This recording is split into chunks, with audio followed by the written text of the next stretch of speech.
The topic is enhancement for science and technology application to support the implementation sustainable development goals. Assalamualaikum Assalamualaikum warahmatullahi wabarakatuh.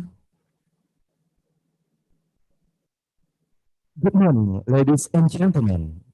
First, I would like to introduce myself and my partner. I'm Jeffrianto. And I'm Cindy Sri Febranahendra.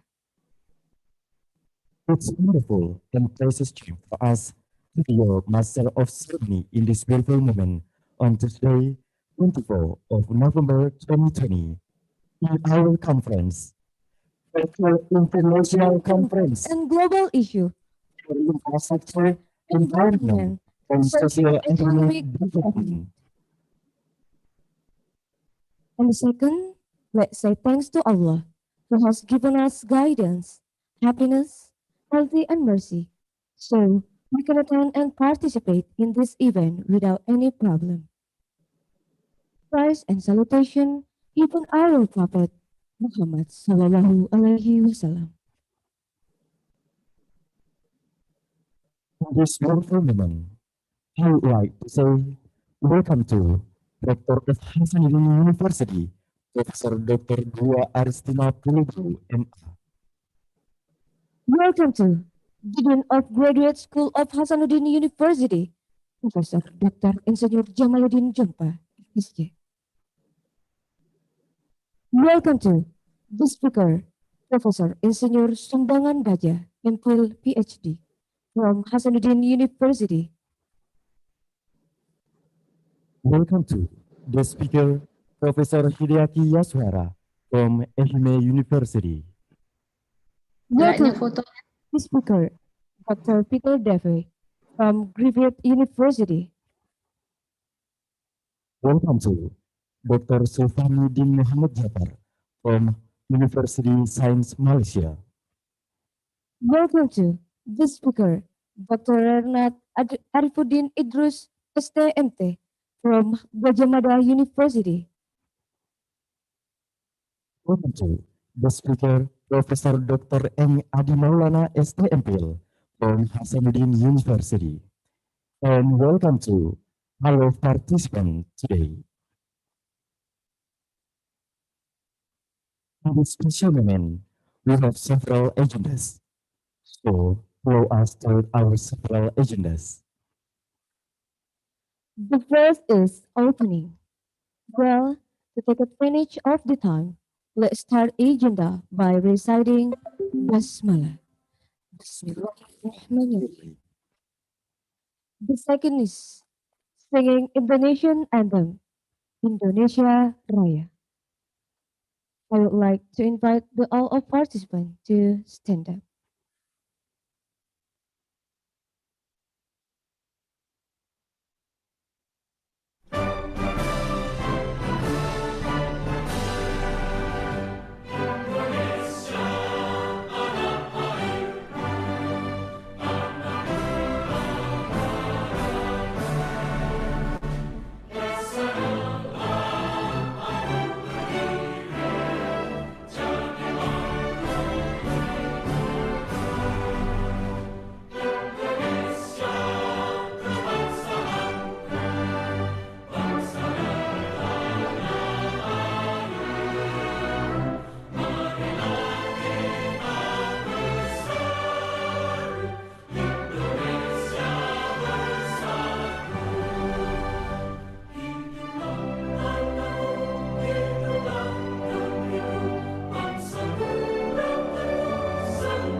Attendees are kindly requested to sit down.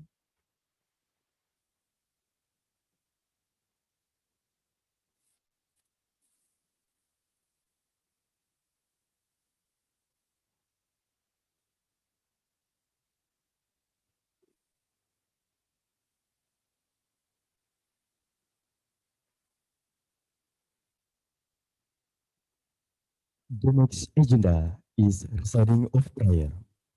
Reciting of prayer from Professor Dr. Insinyur Ahmad Munir, MA. The stage is yours.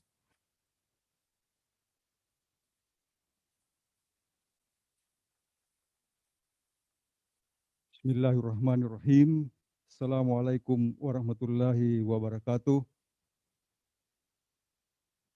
Alhamdulillahilladzi khalaqal mukallafin liya'buduhu wa asyhadu an la ilaha illallah wahdahu la syarikalah wa asyhadu anna Muhammadan abduhu wa rasuluh.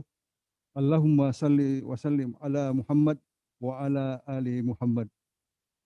Praise be to Allah who create human being and to worship him. I believe in Allah, the one and the only God who deserves to be worshipped.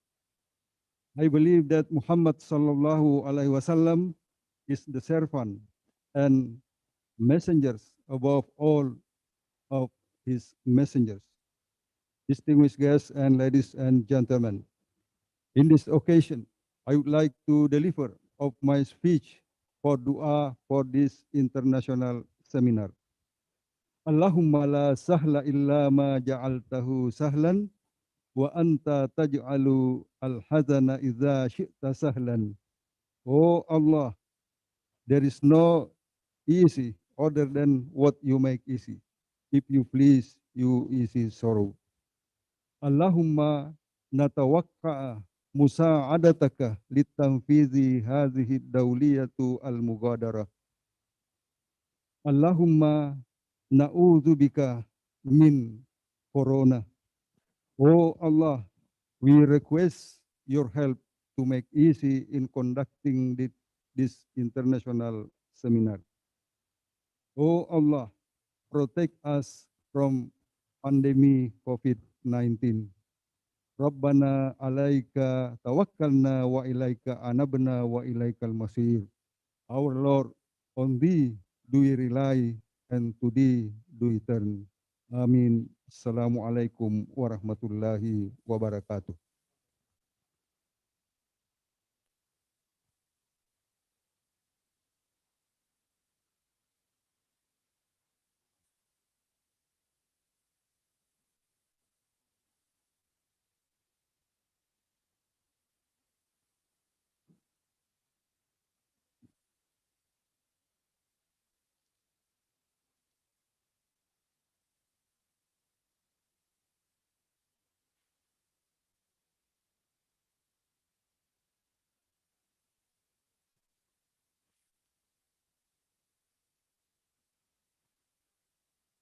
The next agenda is report from the conference chairman, Dr. Pilnat Sriwidodo, STMT. The stage is yours.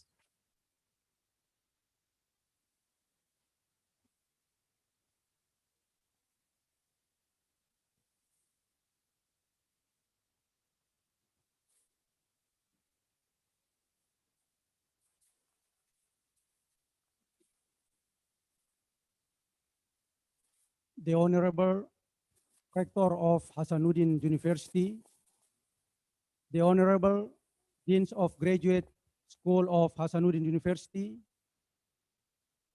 the Honorable Dr. Peter Duffy, Director Bachelor of Environment Management School of Environment and Science, Griffith University, Australia, as invited speaker.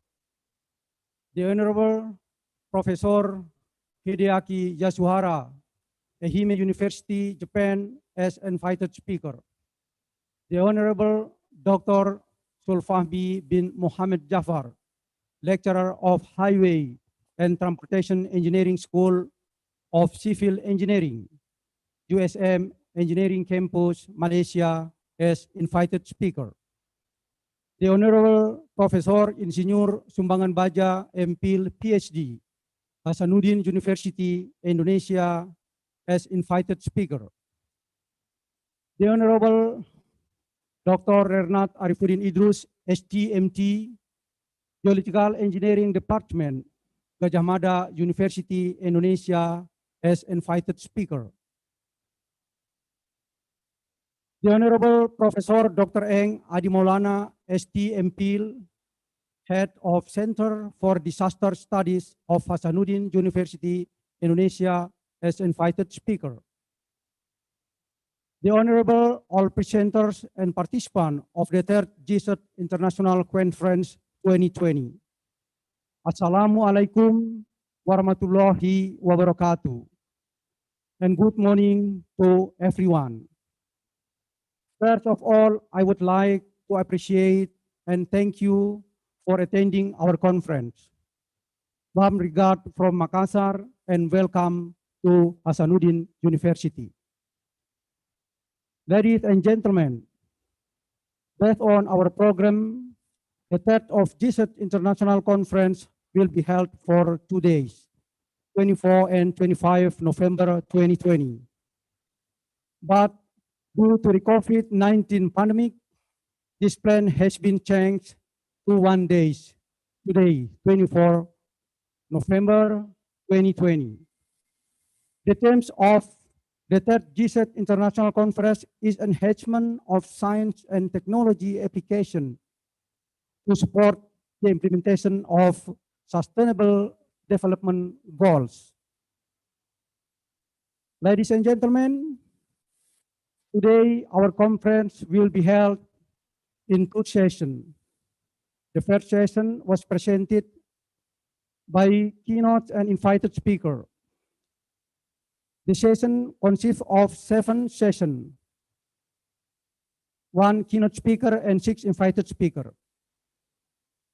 This session will be start at 9:30 p.m. to 12 p.m.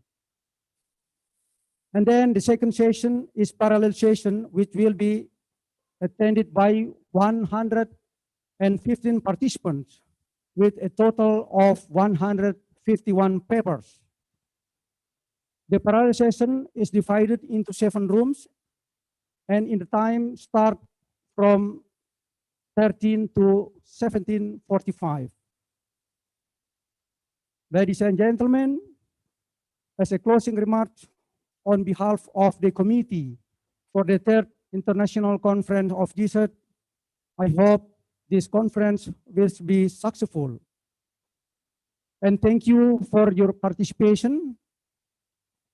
We wishing you good health and enjoy our conference. See you for the next Giesed 2021. Wassalamualaikum warahmatullahi wabarakatuh. And good morning. Thank you very much.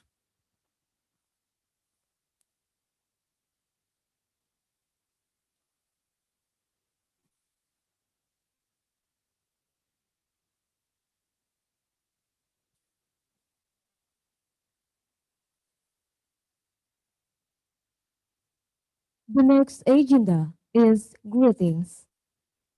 The first greeting from the Dean of Graduate School of Hasanuddin University, Professor Dr. Insinyur Jamaluddin Tumpah, MSc.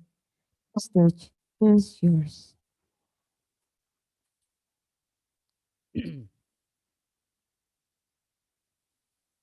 Bismillahirrahmanirrahim. Assalamualaikum warahmatullahi wabarakatuh. And very good morning, good evening in US maybe, or good day in Australia. And for us today, it is a big pleasure that we are all in the good health condition. Our Excellencies, the Minister of National Development Planning or his representative, our Honorable yang terhormat Ibu Rektor Unhas, Professor Dwi Aristina Plubuhu. We also have in the participants our Vice Chair of University Board of Trustee, Wakil Ketua MWA, Professor Ambo Ala, and all other leaders, deans, who also joining us today. Distinguished guests, college, international speakers, lecturers, students, and all participants. As the Dean of Graduate School of Hasanuddin University, first of all, allow me to also thank Ibu Rector who always encourage and support us in this symposium, since UNHAS is now moving to the new era toward global and international contribution and recognition. Also, thanks to the organizing committee who prepared this event in this COVID pandemic version. I know this is not very easy, so I really appreciate the committee who prepared this symposium. Of course, also thanks to all speakers who has participants to this annual event. From its name, Giesed, Global Issue on Infrastructure, Environment, and Social Economic Development, is indeed designed to be interdisciplinary and sciences, and also discussions among many other disciplines, which is typically hosted by graduate school. In the graduate school, we also have Center of Excellence, what we call CHASE, Interdisciplinary Science and Sustainability. So I hope my college participants will be able to discuss this in the interdisciplinary mode or scientific approach. Since 2019, I think we all know the UNHAS also established SDG Center, also hosted at the graduate school. So today's seminars actually, the committee offer several key issues which are relevant to the need for achieving the target of SDG through science and technology that we would like to discuss today. So I think that's all I would like to say. I would like to wish again everybody to have a good time in sharing, discussing, and all of this crucial issue. I know and well realize this pandemic era, we all have so many virtual symposium, seminars, meetings, and many other virtual events, but we do hope that this is a blessing in disguise where we can have more time and in learning and discussing in less time and traveling. So I wish everyone with good health and productive and enjoyable symposium. Demikian, lebih kurangnya mohon maaf. Thanks again. Billahi taufiq wal hidayah. Wassalamualaikum warahmatullahi wabarakatuh.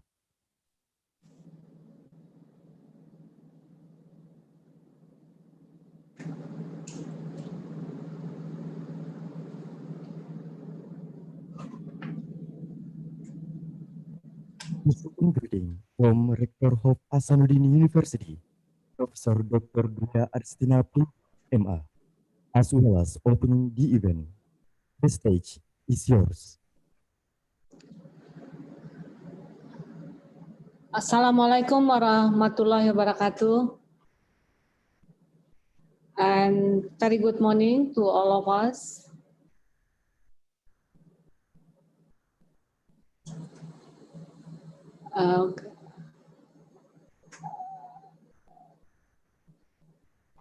Excellency Minister of National Development Planning as keynote speaker, or probably representatives of the minister, and honorable all invited speakers,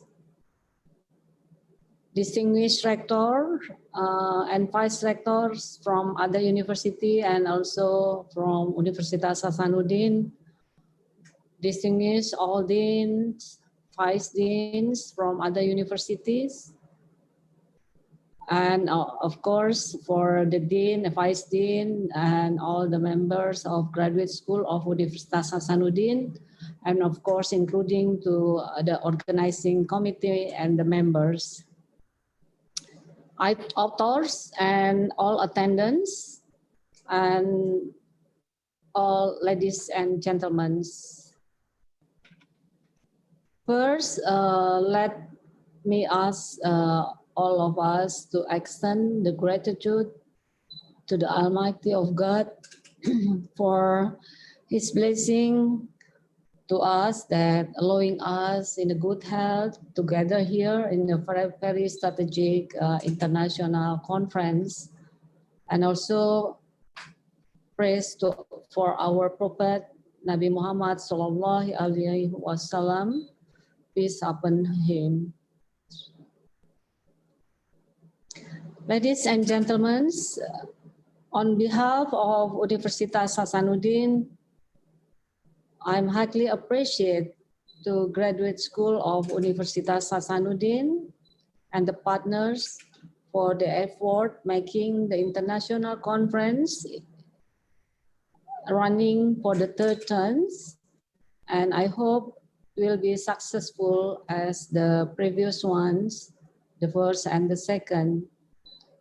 And of course, I would like to also to extend my appreciation and gratitude to keynote speaker and all invited speakers, and also to all of the attendants or participants.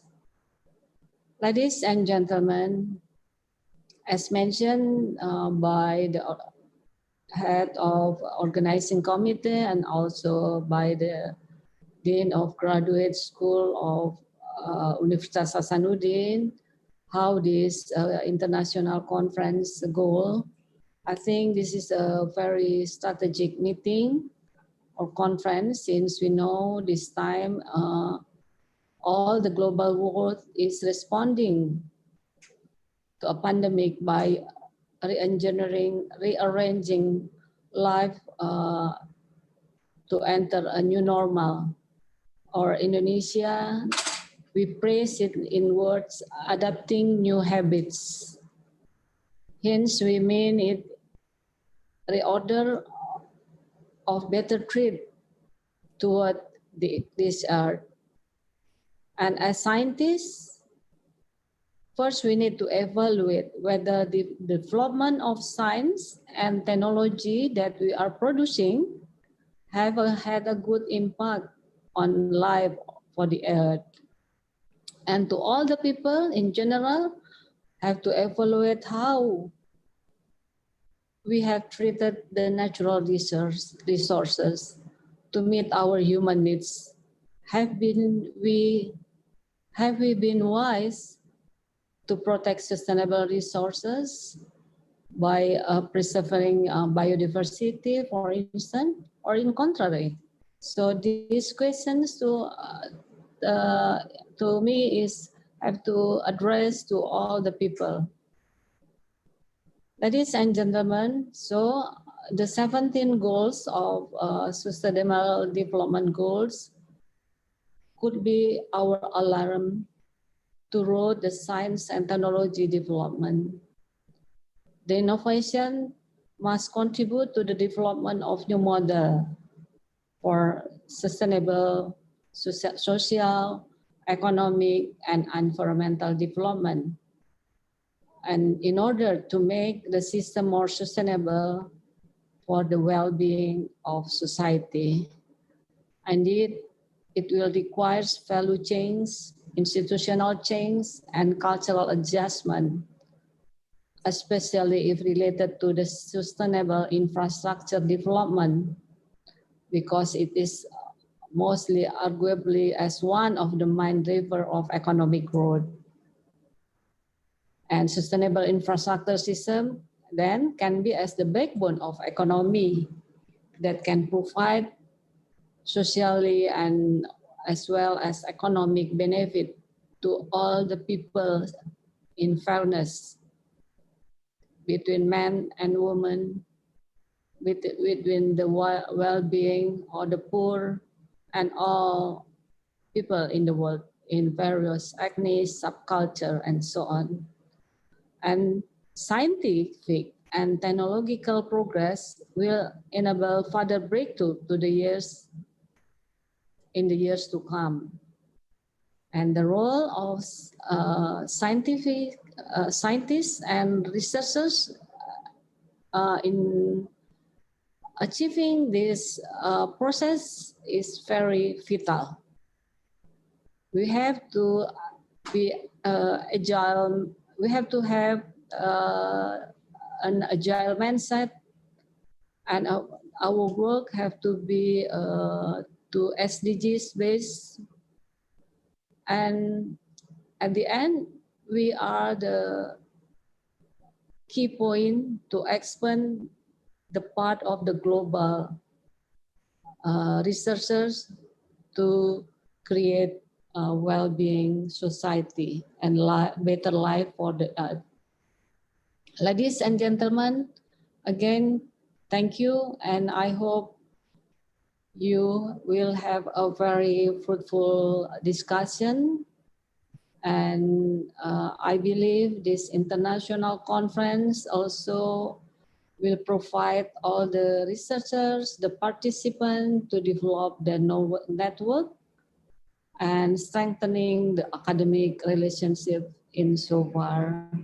Thank you again to the Graduate School of Universitas Hasanuddin, especially to the organizing committee. And thank you for keynote speaker, invited speaker, and all attendants.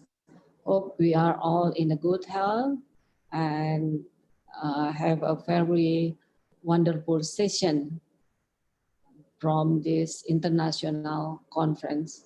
Thank you very much. Wabillahi taufik wal hidayah. Wassalamualaikum warahmatullahi wabarakatuh.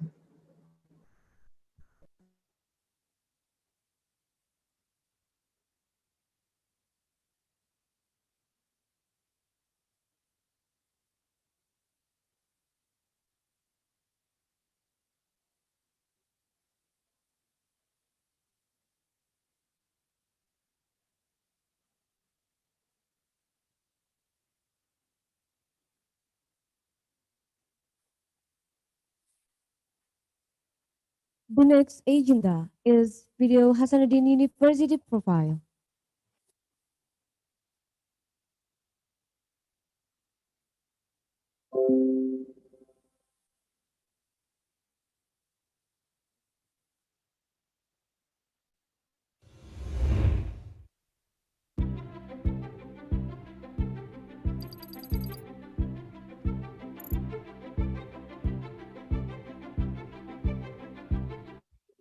Selamat datang di Universitas Hasanuddin. Universitas Hasanuddin merupakan salah satu universitas terbaik di Indonesia. Ditunjang dengan fasilitas unggulan dan dukungan teknologi informasi yang modern, seperti dengan hadirnya e-library atau perpustakaan digital yang menyediakan berbagai literasi dan informasi secara digital dan online. Terdapat juga pusat pelatihan bahasa yang dapat membantu para mahasiswa mengembangkan kemampuan bahasa asing mereka. Kampus ini menjadi miniatur peradaban Indonesia dan dunia, tempat memahami toleransi keberagaman melalui interaksi antar budaya. Dengan hadirnya mereka di sini, mereka bisa belajar tentang budaya kita. Begitu pula sebaliknya, kita bisa mengenal budaya bangsa lain yang ada di tengah-tengah kita.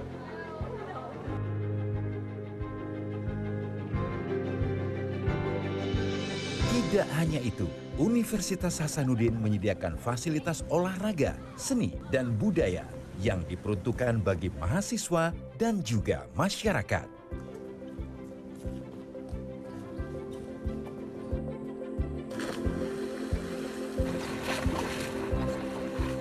Di Unhas, kita tidak hanya bisa berprestasi dalam mata pelajaran, namun kita juga bisa berprestasi dalam cabang olahraga renang seperti hobi saya ini.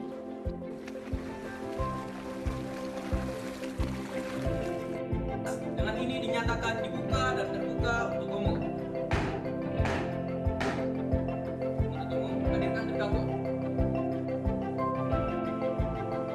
Kalau di Fakultas Hukum, kita dituntut untuk bisa peka terhadap keadaan yang ada di sekitar kita, baik itu masalah kecil maupun dalam keseharian. Karakter inilah yang akan sangat berguna dan bermanfaat ketika kita lulus nantinya.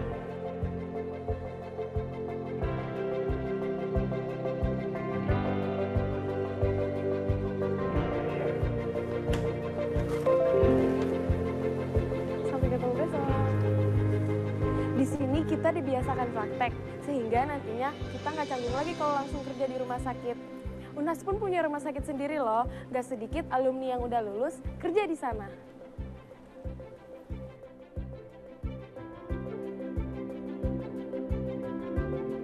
Selain rumah sakit umum, Universitas Hasanuddin juga memiliki rumah sakit gigi dan mulut. di mana mahasiswa dari Fakultas Kedokteran Gigi juga bisa langsung praktik di sana.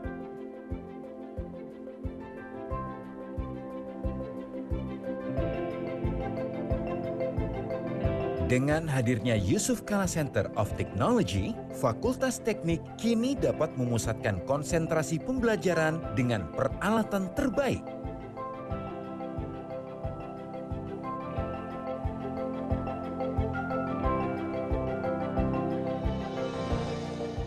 Sekarang, yang ingin masuk kuliah di teknik tidak usah khawatir untuk jauh-jauh kuliah di luar. Karena dengan fasilitas yang sebaik ini, Fakultas Teknik Unhas sudah dapat bersaing dengan fakultas teknik manapun di Indonesia. Mendukung hilirisasi hasil penelitian, teaching industry hadir untuk menunjang Universitas Hasanuddin menjadi Academic Entrepreneurial Academy. Salah satu kegiatannya adalah pengolahan kakao menjadi coklat kemasan yang siap untuk dipasarkan.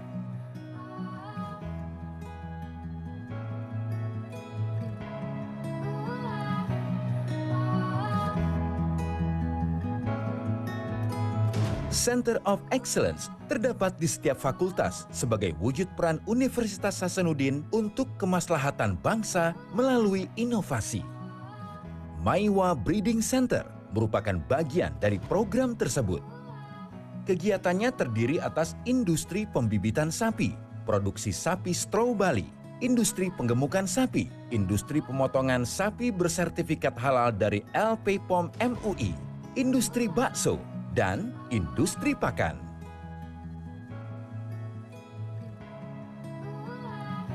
Merespon berbagai tantangan kemanusiaan yang terjadi di Indonesia dan belahan dunia, Universitas Hasanuddin meneguhkan komitmen sebagai Humaniversity.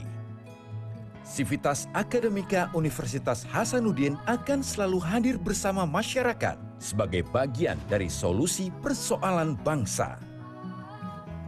Sebagai lembaga pendidikan pun, Universitas Hasanuddin banyak memberikan program beasiswa bagi para korban yang terkena bencana alam dengan harapan mereka dapat memanfaatkan hasil pembelajaran tersebut kepada masyarakat luas. Universitas Hasanuddin akan terus meningkatkan kualitasnya sebagai lembaga penghasil generasi bangsa yang cerdas dan berkarakter. Inovasi untuk peningkatan daya saing bangsa dan berbagai aksi pengabdian pada masyarakat. Masa depan yang baik harus diraih sejak kini.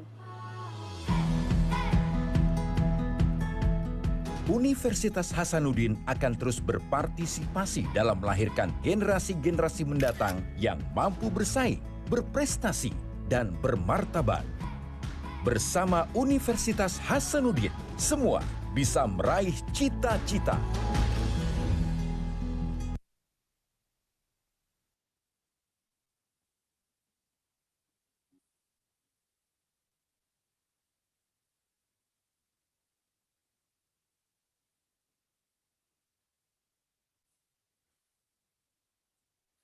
First agenda is closing. Now this is the end of opening conference, and I would like to invite our participants to say Hamdalah. Alhamdulillahirabbil alamin. Finally, from the depths of our heart, we apologize for many mistakes that we made. So thank you very much for your kind attention and Assalamualaikum warahmatullahi wabarakatuh.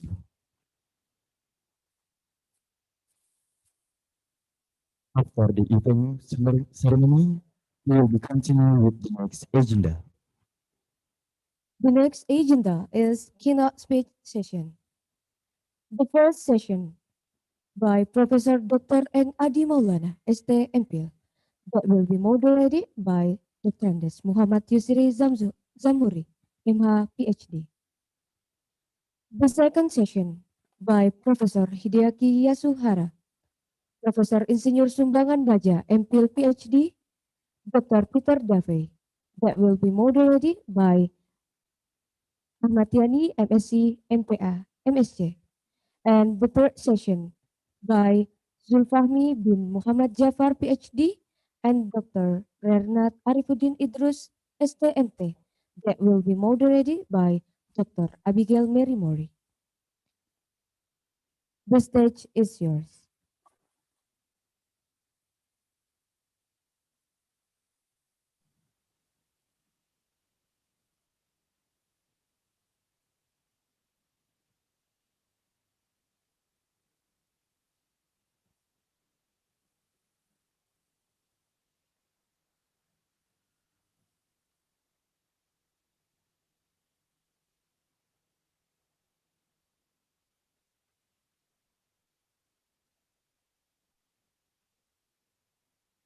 Okay, thank you for nice introduction for the Master of Ceremony.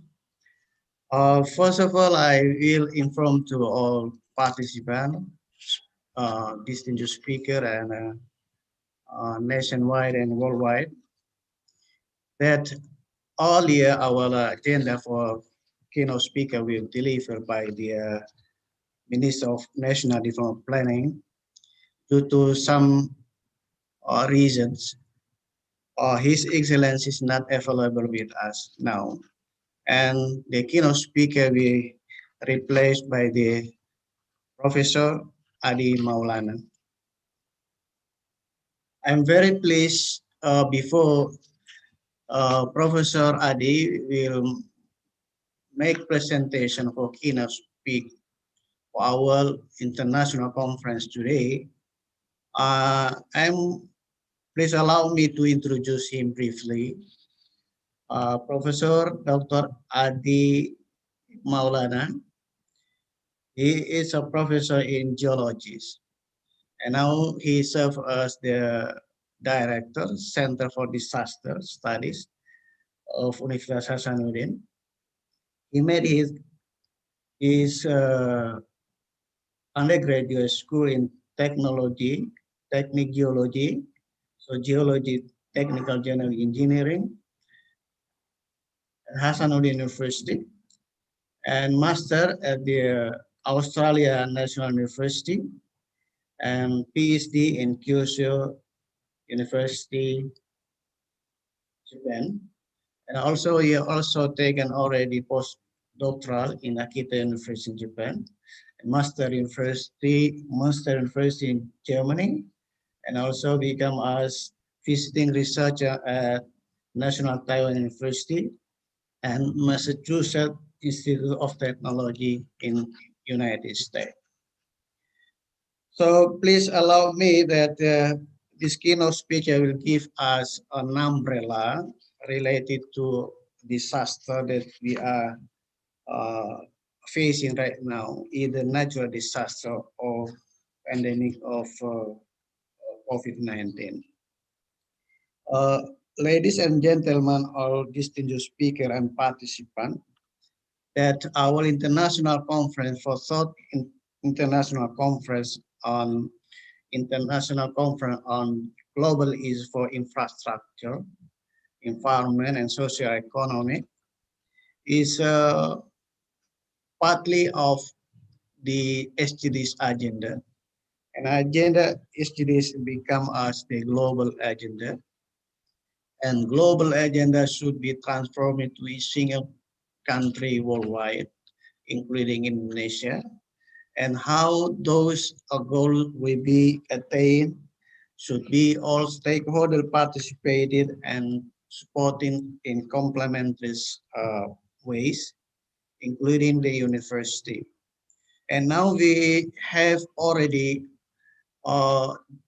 have the 150 papers as the outcome of the researchers, the worker of the researcher in the university academia and related who do related SDGs goals. And we highly expectation that this keynote speaker become an umbrella and the point of departure of our discussion today. So soon after this keynote speech, and also I invite Professor Adi Maulana for make keynote speech. The time is yours, Professor Adi.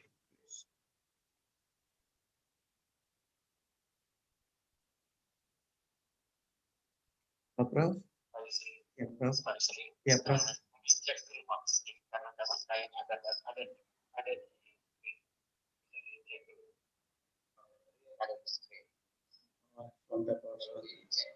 Sebentar, Prof. Sebentar, Prof. Ya, Prof. Ya, Prof. So there is a information we let them know if His Excellency the Minister are with us now. Hello, Pak. Is there any representation from Bappenas that inform us if His Excellency the Minister are available with us in this conference?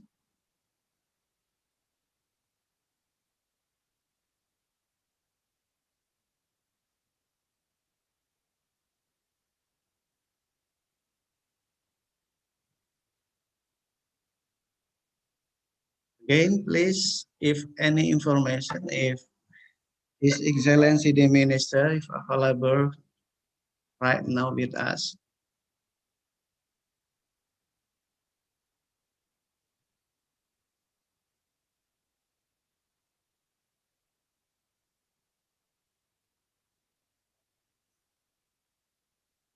Okay, ladies and gentlemen, our participants and distinguished speakers, it seems I have no clue and the information if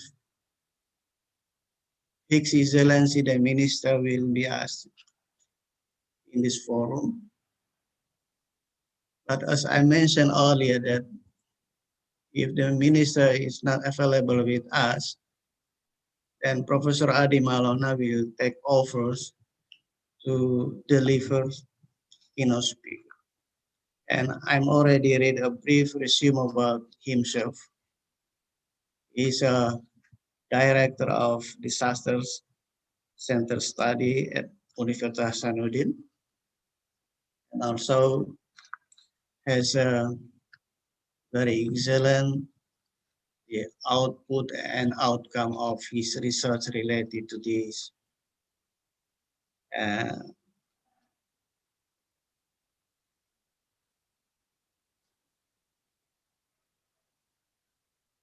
Hello?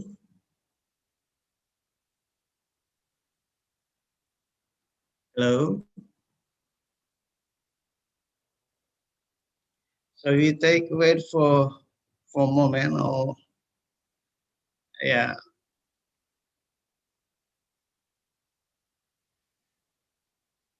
Okay. So I have to decide that I'm invited Professor Adi will take over this time and could please deliver keynote speech. Professor Adi Maulana, time is yours, please.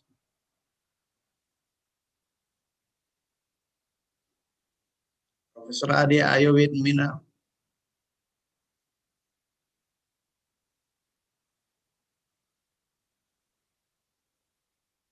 Hello? Hello, Professor Adi?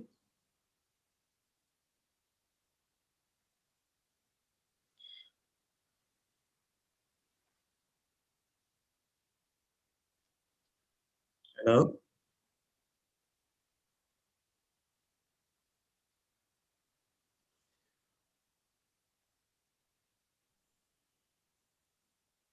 Hello, Prof. Adi, are you with me now?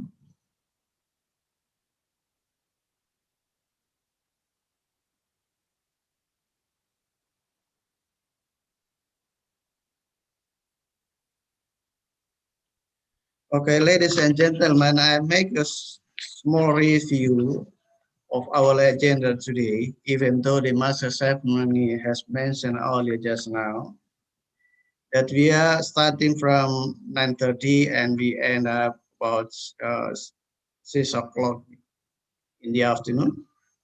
And then we have more than 150 papers here. And we classify into all the papers are covered related to the SG discourse. And I may mention here three pillars are covered: pillar economic pillar, social pillar, and environmental pillars. And each single pillar of SDGs has at least 4 or 5 goals in SDGs goals. Okay, Prof. Ade, are you with me right now? Yeah, thank you, Dr. Yusri. Thank you very much for your nice opening and then nice introductions. I am very sorry because I already contacted the committee to let me talk, and then please unmute my microphone. But it seems that they did not really notice my notifications. So please, the committee, So take a, let me share my screen. Yes. okay, okay. Let me share my screen, please. I cannot share my screen. Okay, thank you.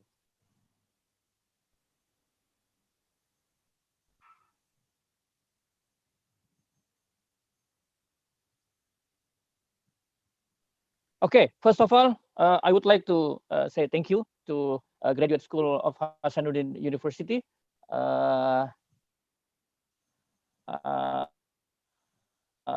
Yeah, I'm very happy to be one of the invited speaker, as what Dr. Muhammad Yusri Zamhuri has told us, that actually the Minister of Bapenas would like to deliver his talk as a keynote speaker today, but because I think the schedule is very hectic now, and then the committee asked me to replace,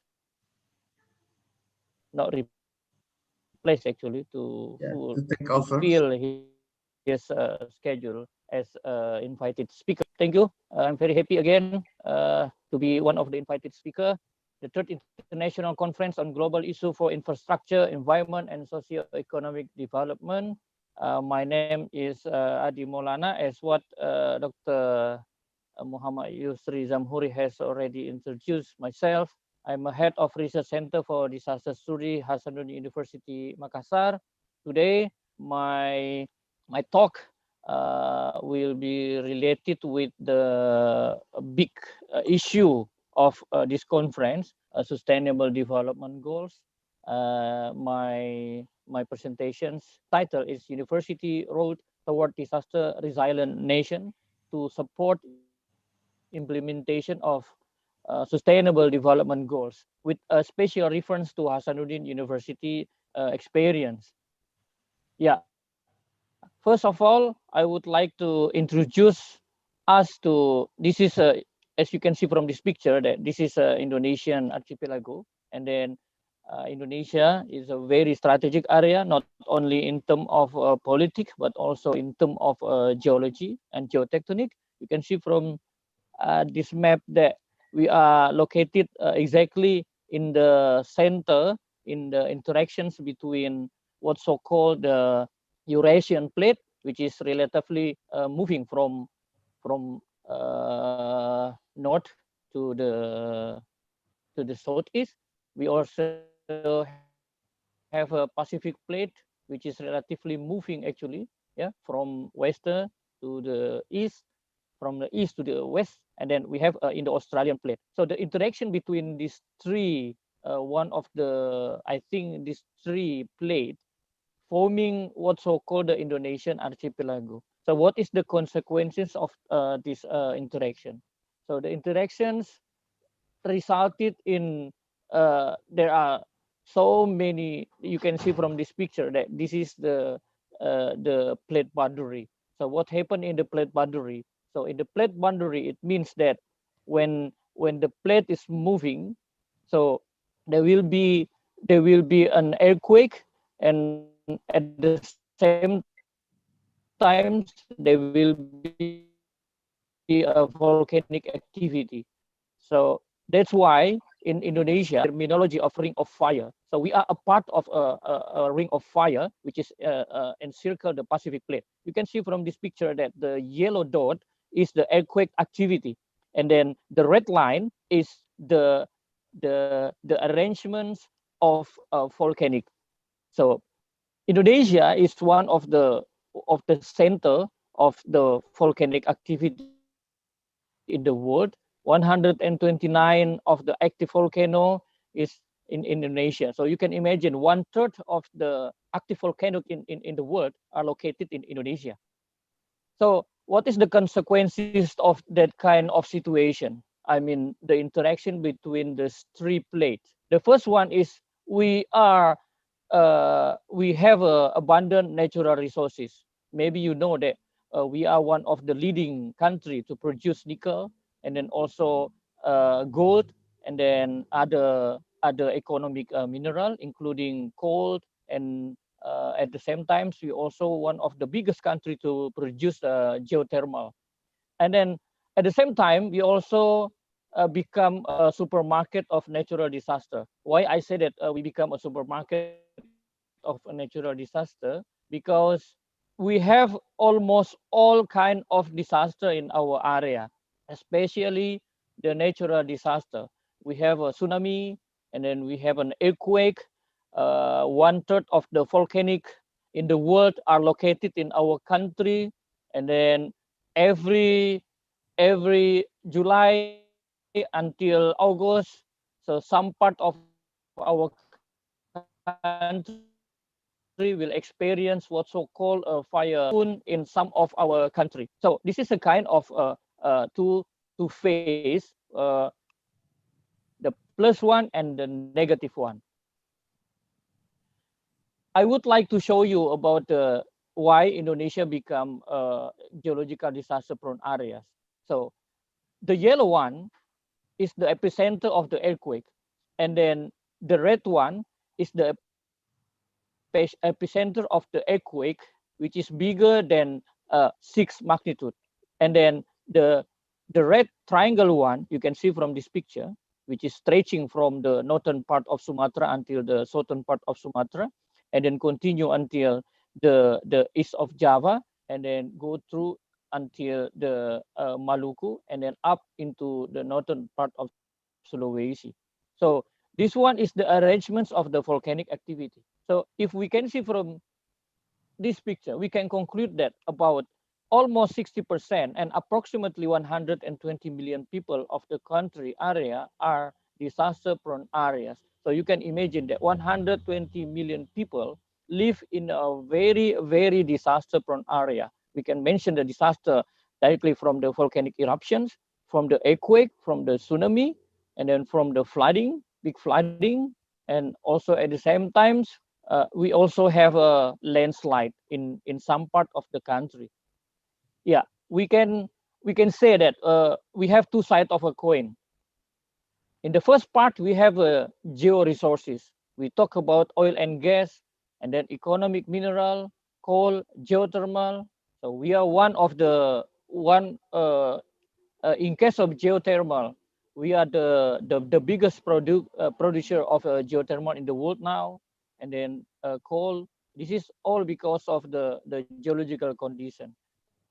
And then at the same time, we also have geohazard disaster. I mentioned before, we have an earthquake, tsunami. In fact, one of the biggest tsunami in the world has occurred in Indonesia. We can remind into Aceh tsunami last time. And then liquefactions 2 years ago, we experienced very massive and destructive liquefactions in Palu area, not very far from Makassar. We also have volcanic eruptions. Last week, Gunung Merapi, one of the most active volcano in the world, is now is active, erupting, and then landslide, and then also I don't mention in here about flash flooding, and then about maybe three months ago, flash flooding in one of our regency in North Luwu. That's why we have we are as a disaster prone country, we should have an excellent mitigation system, and then at the same time we also have we do have sustainable managers, environmental friendly, and then utilize, and this become our national capital, and then to support the better society in order to become a better nation in the future. Yeah, just want to show you that this is data from Kompas. I I quote in 2018, this is a financial losses from Lombok and Palu disaster. Lombok is approximately about 10 trillion, and then Palu approximately it is estimated we need about 13 trillion, and then Masamba about 8 trillion. So if we calculated the direct economic losses due to disaster from 2000 and 2016 it's alone, so every year we experience very big economic losses. It's about 22.8 trillion every year. If we want to have a look again in the past, we have a Aceh tsunami and earthquake 2004, which is very massive and very destructive.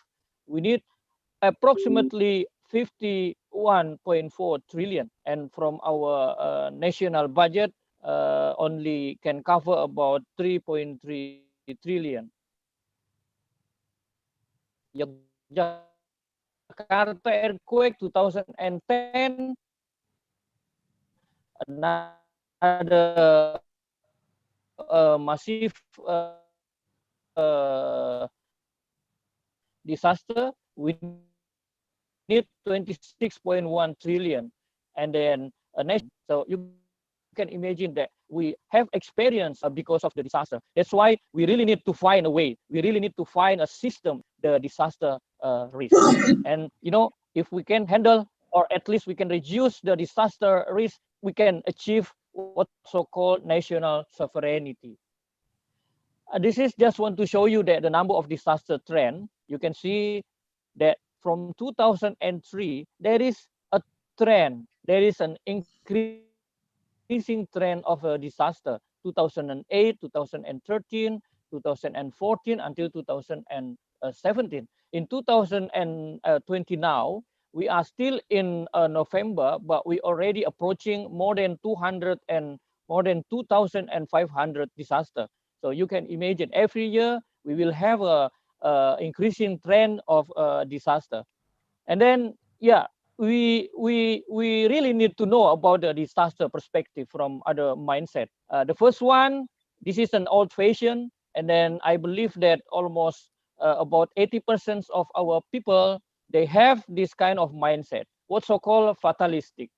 What does it mean? It means that most of our people always consider that disaster is a curse and it's a given. So it means that for us, there is no room for human to do anything. We just accept it. If something happened in our area, so we just consider that this is because our deed. So this is a curse.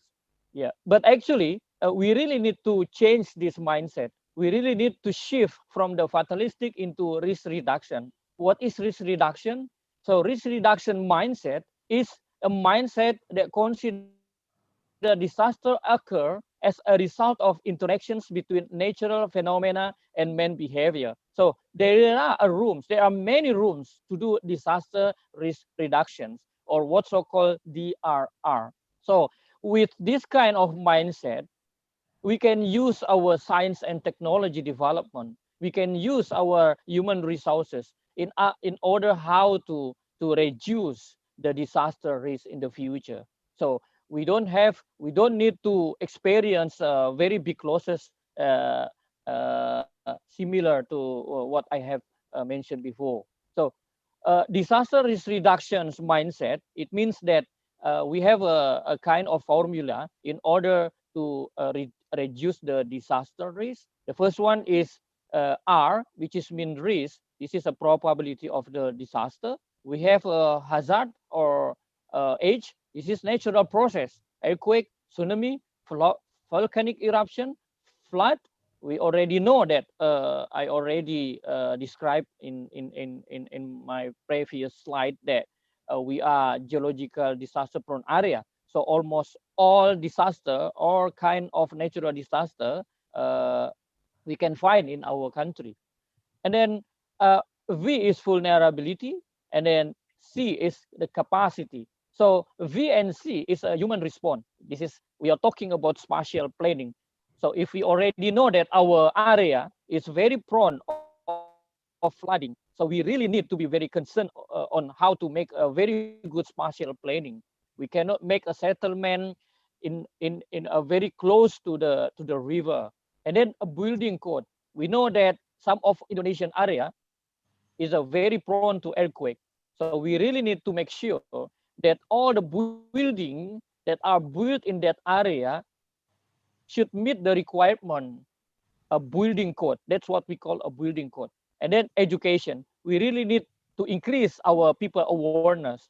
And then settlement policy, culture, etc. We do have what's so called a local wisdom, but until now we cannot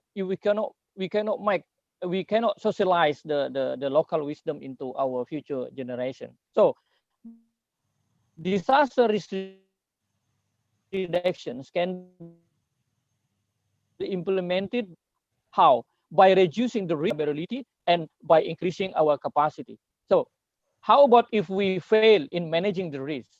So if we fail to managing the risk, we absence of because absence of knowledge, and then the negligence, and then it becomes a very massive and destructive disaster. We don't want to become in this stage in the future.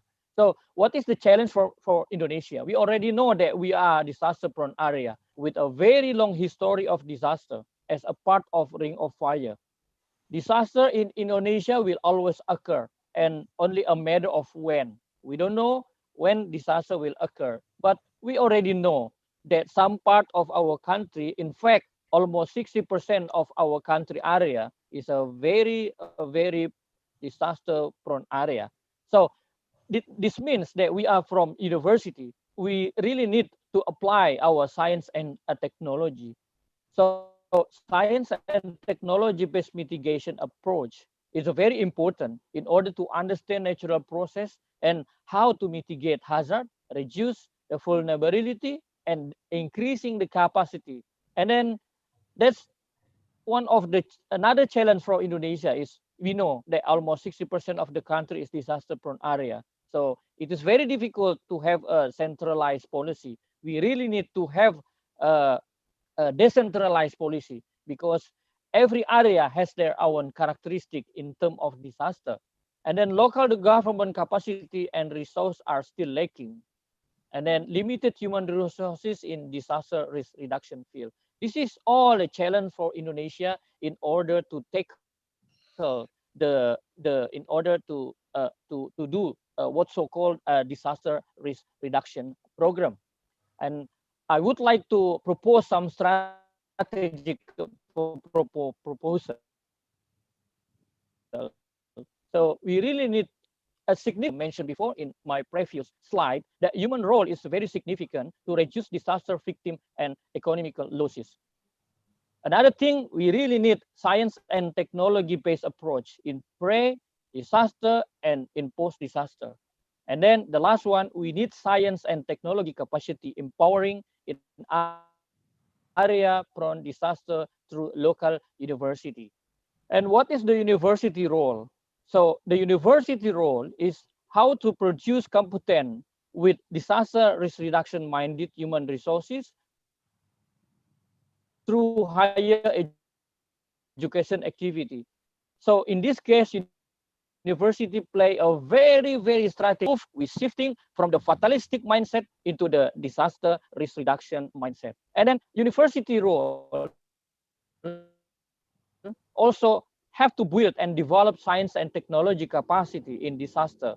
Through what? Through the first one is preparing human resources,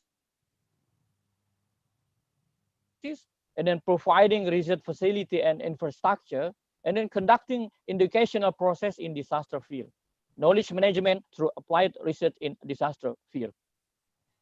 So we really need to make sort of like step. The first one is understanding. We know, and then what? We already know that our country is a disaster-prone area, and then we already know that what kind of natural disaster that could be occurred in our country. And after that, we really need to increase our capacity. So we already know how to mitigate, how to reduce the disaster. We cannot stop the disaster, but we are able to reduce the risk of disaster. And then at the end of the day, we hope that most of our people will have a way of life attitude. They already know that they are living in a disaster prone area, and then they already know what to do and why and blah blah blah. So this is a sort of like a stage in order to achieve what's so called disaster risk reduction mindset. And then disaster education in university level, we would like to do a mainstreaming DRR, disaster risk reduction issue into teaching curriculum in school, disaster-related study program. We established the vocational S1, S2, or S3, especially in disaster-prone area. And then we want to develop innovative source or method, and then this disaster responsive student organization, regular self-evacuation drill simulation in all university in Indonesia. So I would like to bring you all to see what Hasanuddin University has done in relation with the disaster risk reduction. So disaster management program at Hasanuddin University, yeah, we already dealing with this issue from 2005. We made a learning content as local curriculum. We established a magister program of disaster management and emergency under Faculty of Medicine. And then we also have 2 years program of master trainer in disaster management. We collaborate with Singapore and Temasek Foundation 2004 and 2015. What is the output from this program? The output is we have 50 master trainer, about 600 health workers, and 10,000 communities disaster warders. And then at the end of this year, we are very thankful that our proposal in order to open to establish research and development center of disaster study has been established in 2018. And then we hope that in 2020, at the end of this year, we will open a master degree in disaster management in Graduate School of Hasanuddin University. So 2021, we start to accept new students in master degree in Graduate School of Hasanuddin University. 3 more minutes. So I already told you that the reason why we need to to open the what's so called the master degree in Graduate School of Hasanuddin University. Yeah, this is for disaster study research and development center. We already make a task force, and then this is our roadmap and major program, and then this is our partner and key stakeholder, public sector, private sector, and international outreach. And then this is our objective. And then what is the important things in related with the sustainable development goals is one of our mission is to promote disaster risk reduction program in community, and then to support implementation of sustainable development goals. So I cannot see any program that has a very strong correlation with the SDGs, disaster risk reduction. So we are talking about disaster risk reduction development goals. Yeah, you can read from this picture that we have a very 1 minute more, very please. strong relationship with the SDGs. Yep, thank you. This is I just want to, because this is the activity that Hasanuddin University has already done related with the disaster risk reduction. We do some mitigation activity, and then we also have joint cooperation, not only from the community, but also from other stakeholder. We do some preparation, training, seminar, FGD, sharing information, consultancy, and then we also have some drilling activity, how to do some evacuation, to give a training not only from basic school but until university. And then we do some emergency response. We send to this is in Palu, and then we collaborate with other university in Indonesia, with University of Brawijaya and Gajah Mada University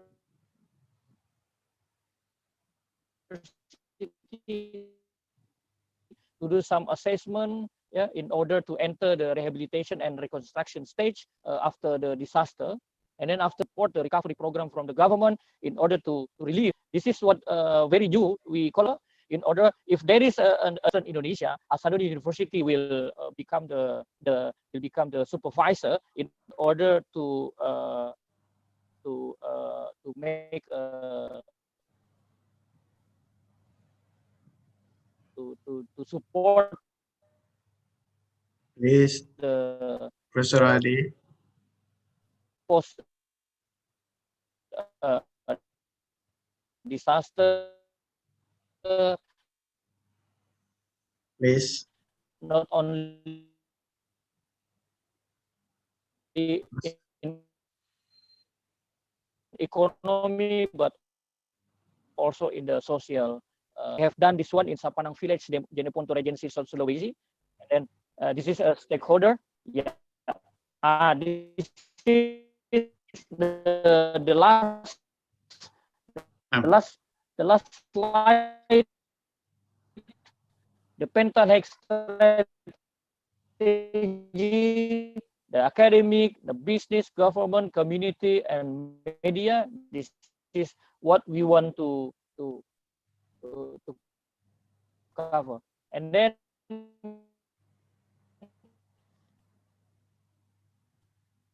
the time is up, Professor Adi. Hasanuddin will become the disaster relief from the center of our campus.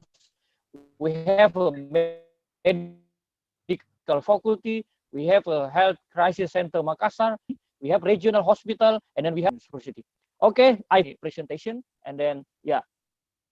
Okay, thank you, Professor Adi Maulana, for your very excellent presentation as a keynote speaker. I think the time is up, even though I will take a very small time to highlight what the Professor Adi just presented us. He already presented to us how worldwide map of disaster. And then the second one also, he counted how number of disaster has occurred in these countries or in Indonesia. As a scientist also, he made a calculation how many, how much economy loss due to the natural disaster. And also he asked us as the audience how to behave here in terms of mindset in dealing with disaster. The scientist's judgment also he proposed to this very important keynote speech. And the third one is also he challenged us for Indonesia dealing with disaster in order to put risk management in our development to mitigate the disaster. And also as the scientist, he proposed strategic proposal dealing with disaster in this country. And also he, what do we call, direct us to understand the how and what the characteristic of disaster, what is the capacity need to mitigate, and why way of life or behaviors in facing of disaster, natural disaster. All things are well clearly presented, and thank you because the time is up. be after this one. And this time I ask the Master of Ceremony to take over for the next agenda. Thank you very much for your attention and good morning.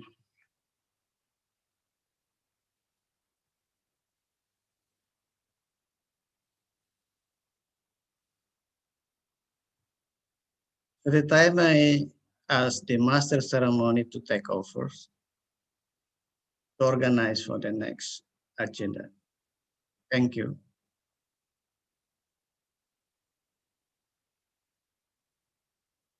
Hello. Hello.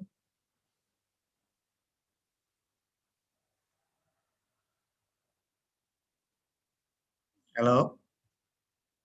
Okay, so the Master Ceremony, you may organize for the next agenda, please.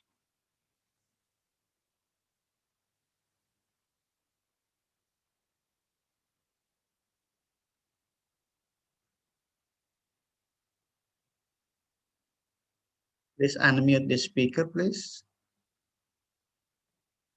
Your speaker is still muted, so please unmute it. Okay. Okay, thank you very much for our moderator for the first session, Dr. Andes Muhammad Yusri Zamhuri, MA PhD, and our speaker, Dr. Andes and Professor Dr. Eng Adi Maulana, STMPIL, and the next session by Professor Hidiaki Yasuhara, Professor Insinyur Sumbangan Baja MPhil, PhD, and Dr. Peter Depay.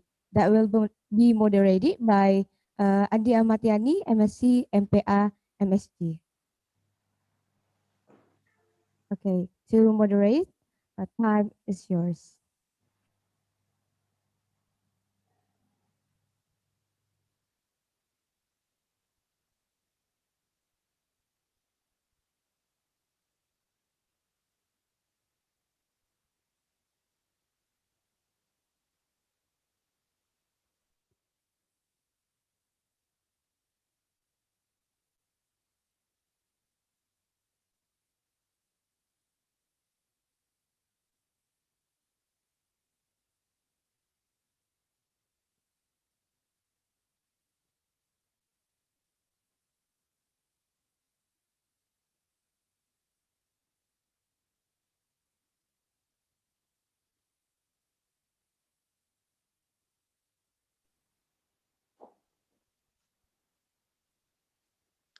Thank you for the committee and the master ceremony.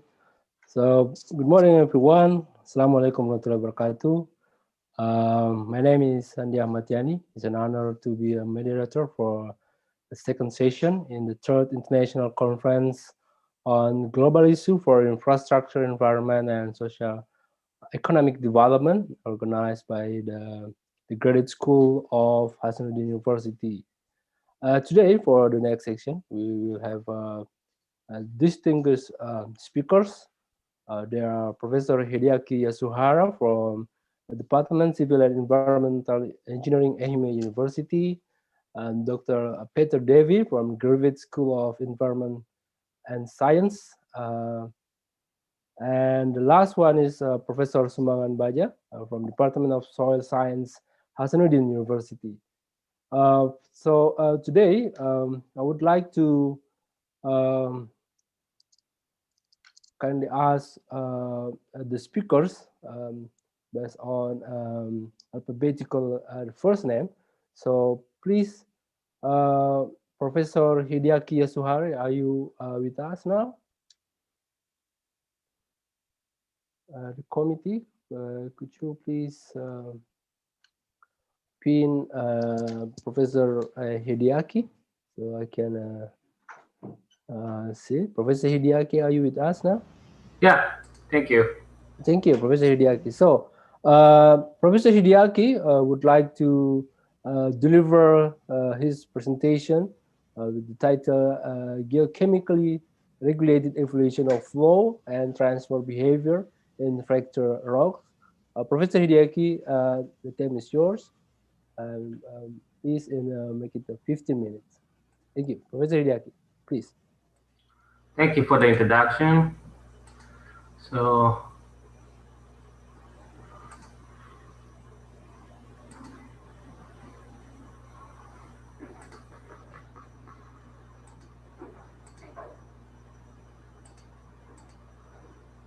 can you see this?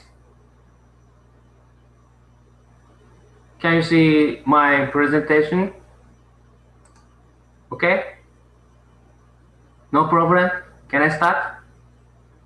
Yes. Okay, thank you. Okay, I'd like to start my presentation.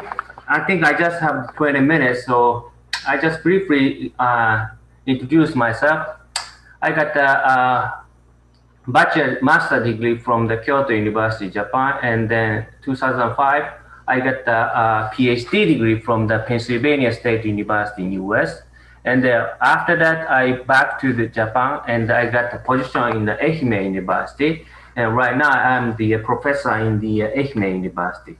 So my research area is pretty much related to the goal 7, which is the affordable and the clean energy. And actually, my talk is pretty much research oriented. So maybe it's a bit difficult to the audience, but please try to understand my talk. Okay. First of all, I briefly talk about the background of my research work. The coupled thermal, hydraulic, and mechanical and chemical processes are pretty much important to deal with, because these coupled processes may define the rates and the magnitude of the permeability or transport behavior or the mechanical properties of the rocks of interest. So when you consider the engineering issues on the energy recovery from the geothermal and the petroleum reservoirs, or when you think of the underground radioactive repository, or issues on the CO2 geosequestration, you must deal with the THMC coupled processes. Oops. So when you see the geothermal and the petroleum reservoirs, energy comes out of the fractures. So definitely we have to focus on the fractures. So workability and the durability of the reservoirs should be controlled by the rock fractures. And then in case of the geothermal and the petroleum reservoirs, applied pressure is pretty much high, and also the temperature is high. So in that case, geochemistry has to be enhanced, right? So we must deal with geochemistry under the high pressure and the temperature conditions. And also, when you see the high-level radioactive waste repository, that issue is pretty much important for us, in the countries which use the nuclear waste. I mean, nuclear power. And then when we throw away the nuclear waste pretty much deep underground, the waste has the pretty much high temperature. So in that case, geochemical effect should be very significant, and then that high temperature and high pressure definitely influence the hydraulic and the mechanical properties of rocks. So again, geochemical effect must be addressed to examine a long-term evolution of the hydraulic and then transport behaviors of rocks. So we have done many experiments to know the fracture transport behaviors. So in our study, we have examined evolution of the permeability in rock fractures under the different temperature, confined pressure, and pH conditions. And we have used many kinds of the rock samples with the fractures, and we have conducted the flow-through experiments under the various experimental conditions to examine the permeability change under net dissolution conditions. So I'd like to briefly show you some examples using the granite fractures. This is the samples we use for the experiments. This is the setup for the experiments. Actually, we put the rock samples here, And then we have applied the high pressure and also high temperature. And then we injected the water through the fractures to see how the fracture permeability changed with time. And this is one of the examples, experimental measurements. This is the permeability change with time. And then confining pressure is 5 megapascal. And then the pH of the injected water is 6, right? So very mild conditions. So first of all, temperature is 20, which is the room temperature. As you see, the permeability decrease with time at some point, and we get some steady state. But after we jack up the temperature from 20 to 90, we know the permeability resumed to decrease with time like this. And then the rates, and also when you see that this result, this is also permeability change with time. But applied pressure is, this one is 10 megapascal, and the other ones are 5 megapascal. As you see, the permeability at the 10 megapascal is always lower than the permeability at 5 megapascal, which is very reasonable. And this permeability reduction is induced by some the geochemical reaction and or the mechanical compaction.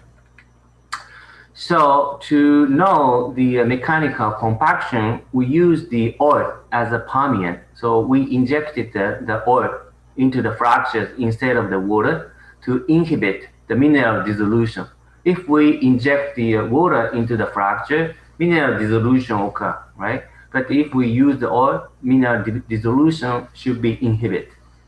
So when you see the permeability change with time, permeability slightly decrease with time, but the rate is very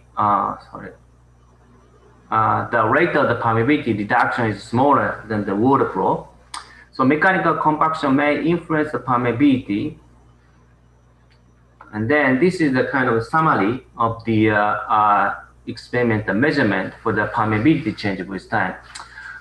So this yellow one represents the oil flow condition, and then the black one represents the water flow condition. However, the pH of the water is 7. And then when we increase the pH of the injected water to 11 and the 13, as you see, the permeability reduction rate and the magnitude are different. So when you see the fracture permeability change for the oil flow condition, the reduction is pretty much small compared with the water flow conditions. And also, the magnitude of the permeability reduction is always greater as the permeant pH increases like this. So we can say the mechanical compaction may be the minor effect relative to the geochemical effect. So this is, I think this is the mechanism of the permeability change during the flow through.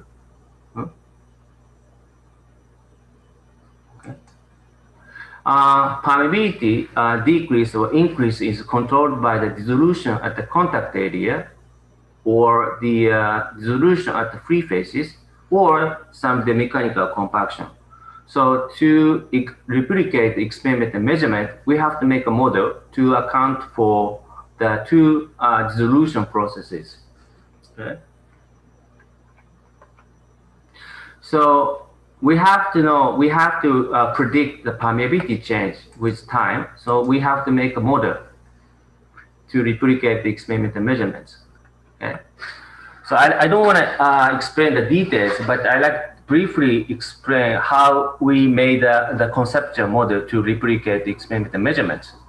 So to simulate the permeability change with time in rock fractures, we have to deal with several processes which are composed of the interfacial dissolution at the contact area, and also interfacial diffusion in the interface, and also free phase dissolution and the precipitation, the processes. So combining the coupled processes, we can make a model.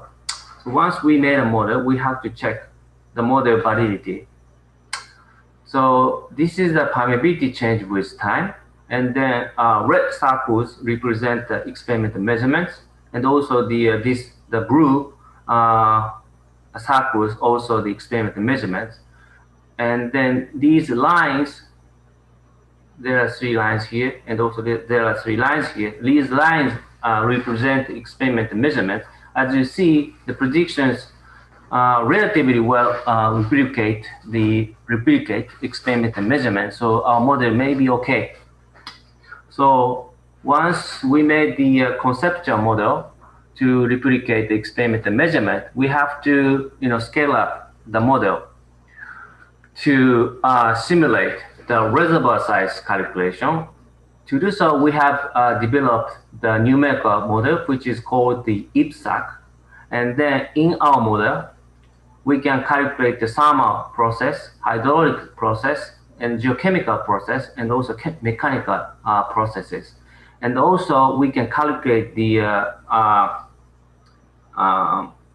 fracture initiation and propagation, the processes, by considering the damage model. So, these processes, thermal, hydraulic, and the mechanical, chemical processes are, interact with each other. So our model can calculate these coupled processes. Then we can simulate how the permeability change with time in a reservoir scale. So the conceptual model can replicate the laboratory scale experimental measurement. And then once we get the conceptual model, then we can upgrade the upscale, the numerical model. Then we can simulate the reservoir scale, the change of the permeability. So this is the equations we use. I don't want to explain the details. I just like to show you the equations here. For the flow equation, for the heat transfer, and for the calculating the stress equation, and for calculating the reactive solute transportation, and then also for the reaction rate of the minerals, we can calculate the mineral dissolution and the precipitation stuff. And then we can calculate permeability change. And also this is the damage model to calculate how the new fracture initiate and propagate within the domains. So once we made a model, I like to show some examples using our developed model. This is the prediction of the long-term permeability change of the natural barrier near the radioactive waste. This is a schematic of the nuclear waste depository, and this is the calculation domain. And then 400-meter depth from the subsurface, we made the cavern to put the nuclear waste. And then nuclear waste temperature is pretty much high, so then the surrounding rocks temperature should increase because of the nuclear waste. So we have to simulate pretty much high temperature and high pressure conditions. Then we have to know how the permeability change with time. So first of all, I show you some of the excavation analysis. As you see, when we excavate the cavern, we can see the fractures initiate and propagate within a domain. See? And then after that, we can calculate how the permeability change under the very coupled conditions. So we have to deal with pretty much high temperature and the high pressure conditions. And also we have to deal with the geochemistry under the high pressure and the temperature conditions. And then we can simulate how the permeability change with time. This is one of the examples how the permeability decrease with time within 10 years. Okay, as you see, the permeability, this is a fractured zone. As you see, the permeability decrease with time due to the coupled processes. Okay. So we can use this model to the geothermal reservoir situations. Okay. Hello everyone. Actually, I have the one Indonesian student. He is the Muhammad Kalinur. He is going to achieve the PhD in CUP maybe end of coming March. But before that, he got the position in the Medan State University. And right now, he is in the Medan State University. He's back to Indonesia just 3 weeks ago. And then he just started his new career in the Medan State University. And he's been working with me more than 3 years. And then he has been focusing on the performance evaluation of the Lahendong geothermal field. So I asked him to, record his presentation, and then for him, I like to use his presentation for 5 minutes, okay, to show the Lahendong geothermal field calculation using our model, okay. My name is Muhammad Karimur from Eime University, Japan. Today, I will present our research with the title Performance Evaluation of the Lahendong Geothermal Field by Coupled Numerical Model. We have a problem with the climate change because we are still using gas or other fossil fuels to generate electricity. Because of that, renewable energy is useful to reduce the problem. As a country located in the Ring of Fire, Japan and Indonesia has many active volcanoes area. Especially in Indonesia, they have a biggest geothermal potential in the world. Currently, Indonesia has more than 2 gigawatt geothermal power plant and became a number 2nd in the world after USA. Based on geothermal resources, this is the concept of hydrothermal system in volcanic area.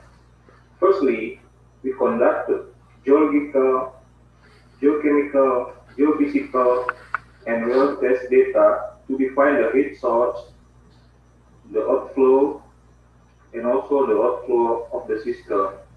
And after that, we can make a production well into the reservoir to get a fluid or hot water to produce the electricity. And after that, we can re-inject again this cold water into the injection well. However, the comprehensive exploitation of the geothermal field has an impact on the productivity of the reservoir, such as dryness in the reservoir, then subsidence, pressure drawdown, and thermal drawdown. To solve that problem, we can use field monitoring, laboratory experiments, theoretical research, and also numerical simulation. In this study, we use numerical simulation to study the characteristics of the reservoir before and after production time. This is our methodology. We made a simulation for hydrothermal geothermal resources, and we use the existing data to make a real condition simulation model. And after that, we make a conceptual model to make a natural state condition and also simulate the future production.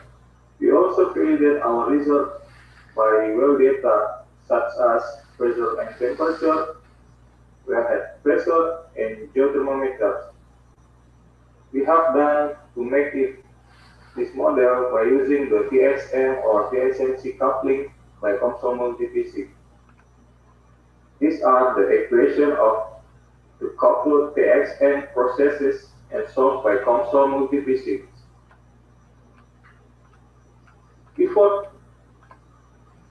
This is our research area. Professor Ibrahim, you have 2 more minutes, please. Policy in Indonesia. In this study, we only focus on the production wells in the cluster 4 and the cluster 13. This is the fault zone in this location. Actually, in this location, they have 4 power plants and also 29 wells. There are production, injection, and also observation wells.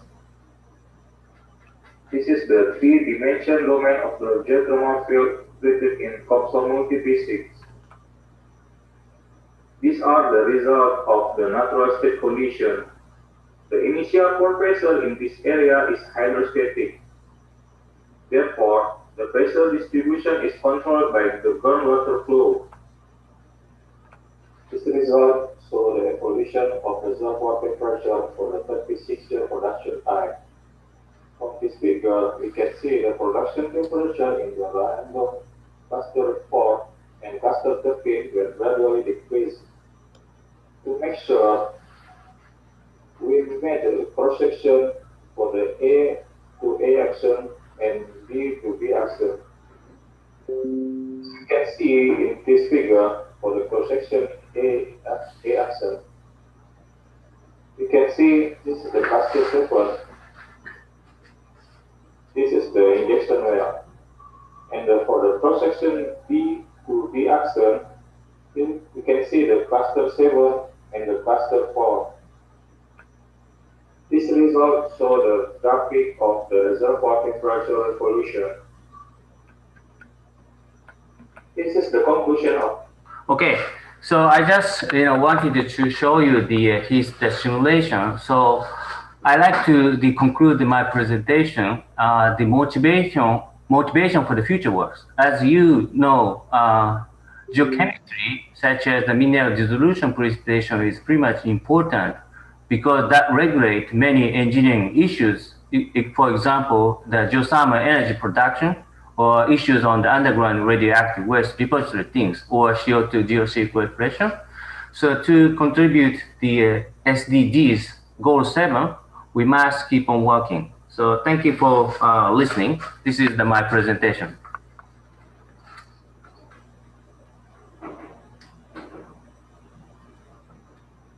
Thank you, Professor Hideaki. It's very interesting presentation, and you show us the case how to apply the method which you presented with one of your students, Muhammad Kirinur from Medan. And the second presenter is Dr. Peter Devi. He's a senior lecturer in the School of Environment and Science and the Griffith School, and in the Department of Environmental Planning and Management. And Dr. Peter will present his presentation, which is titled Applying Simpson Biodiversity Index to Assess a Hotel Development Application Proposed for the small coastal town of Bulwer, adjacent to a national park in Queensland, Australia. Dr. Peter, are you with us?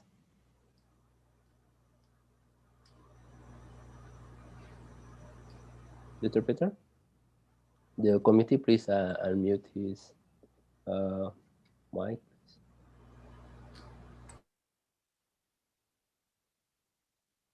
Dr. Peter, are you with us?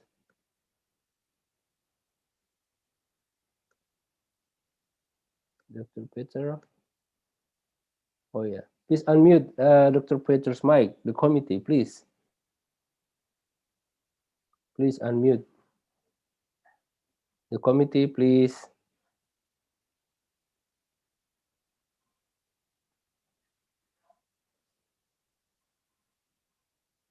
The committee, please unmute Dr. Peter mic, please.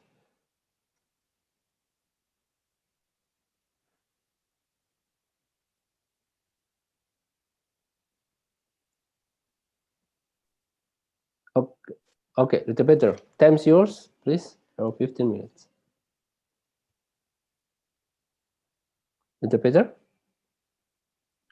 Yes, hi, how are you? Oh, yeah, hi. Good, thank you, Dr. Peter. Just getting the screen enabled. Yeah. Can you see my screen? Yeah, sure. It's perfect. Okay. Hello to all the to Rector Dwyer. My regards to the Rector and to Jompa, the Vice Rector, and my colleagues, Roland from the Climate Change Centre in Manila, and other staff of the International Office, Ida Marie. And thanks for the invitation to present quickly today on some of the teaching and research that's happening at Griffith University. What I propose to do today, just for the 20 minutes, is to do a case study on the Sustainable Development Goals, particularly number 8, 11, 15, and 17, which are the foundation and the context for development, construction, and infrastructure, particularly for tourism, adjacent to or within the national parks around Australia, to encourage tourism livelihood. And so there's a real mix about opinions and attitudes of communities about whether, in fact, these small hotels of 60 beds and that sort of development should occur, or in fact, should these national parks remain reduced in their carrying capacity from human activity and left as a wild national park. And so what we did is the 20 students that have been studying at Griffith University from UNHAS on the Bapanas and Australian Award Scholarship, I come to Griffith University for 1 year, and within their program, they do an environmental protection and quarantine coursework. So for 12 weeks, they do a range of theory and practice around environmental impact assessment, auditing, and applying Simpson's Biodiversity Index. So what we're doing is really, the task is to assess 2 sites in the township of Bulwer on a coastal island and try and come up with some scientific advice, some mixed methods advice about whether, in fact, through the literature review and through doing the on-site audit, whether, in fact, is site 1 more suitable or is site 2 more suitable for the tourism hotel or eco-lodge that wants to be developed by a private sector company. And these are the sorts of the real decisions that graduates have to make when they work in local government or provincial government or even at the national government level, whether in fact these types of infrastructure development should proceed, bearing in mind that we want sustainable communities, bearing in mind that we want people to have livelihoods, incomes and jobs, but also we need to be concerned about the life on the land, which is the biodiversity element of the Sustainable Development Goals. So what I've done is I've just shown you today a real report that students have written with me at the university. Now, there's 11 students doing this program from Indonesia, from UNHAS. And by the way, they're on their way home after finishing their dissertation this week and being in Australia for over 12 months. All of their reports could have been used in my presentation today, but I just chose the reports that was done by Puga and Dwita, who have been working closely with me. So I've really covered the preamble in the abstract, and I've talked about what the case study is going to be about briefly. And you can see that the students always have to develop a very complex table of contents with page numbers and highlight the literature review, the methods, the results and discussion. I just put in some photographs on the audit site, apply the Simpson's Biodiversity Index audit, which is a template I'm going to show you how to use today, to come up with a score out of 1. Well, it's 0.6 or 0.7 out of 1 or 0.4 out of 1. 0.7 being a more biodiverse site than a 0.4 site. And some make some decisions about talking to the stakeholders about whether in fact this hotel should go ahead. But just for the audience today who haven't been to Australia, Moreton Island is an island national park off Brisbane, about 2 hours by boat. There's a large boat here that we go across to the island on. You see we have 4-wheel drives. There's a lot of wildlife there, dolphins, whales, a lot of fish life and bird life. And the tourism operators are licensed by the Department of Environment and Heritage here in Brisbane to carry 20 or 30 tourists per day onto the island, or perhaps 70 tourists per week. So they have a carrying capacity license so that we don't overuse the national park. And you can see there's also private people traveling to the island in their small vehicles. This area here is a dive site. It's a national park wrecks where old war wrecks or ships were sunk there, and there's a lot of good diving and fish species around there. And of course, the Quandamuka people are the indigenous first people that manage the island, and they're having one of their festivals on the island to celebrate there. For example, there's probably about 2,000 people living on the island, off and on a couple of the islands there. There's a range of indigenous people, business people, residents, and of course there's probably a couple of thousand tourists visiting the island each day. And this is the leeward side of the island near Brisbane on the Moreton Bay side, but this is the Pacific Ocean side. So you can see it's quite a wild swept coastline. There's a large lighthouse there, which still is in operation, protecting ships coming into the Brisbane port. And so you can see these types of forested areas is where they're trying to actually develop eco sites. So would you build an eco hotel there? Probably not. Would you build an eco hotel along this strip here? Well, there's a possibility that could occur because this is the area that's been zoned for tourism activity in terms of infrastructure. So the students do a comprehensive literature review as part of the mixed methods research. And so they look at what environmental impact assessment is. And I'm just going to scan through my PDF report so you can see what sort of work's involved for you as well, if you're doing this type of report at Makassar City Council recommending some sort of development in the new expanding coastal regions of Makassar. And Inspector, can you enlarge your screen so probably the participant can see it a little bit clearer? Just try and enlarge it a bit. Let me see here. Is that better? Yeah, more please. One more. Yeah, That's great. just, Thank you. Thank you. Yeah. thanks very much for that, moderator. So students do an analysis of what international laws are required, and there's the Biodiversity Convention at the United Nations level, a strategy for conservation of Australia's biological diversity, and they look at that framework, and then they look at the Convention on the International Trade in Endangered Species of Wildlife and Fauna for koala and kangaroo and marine species.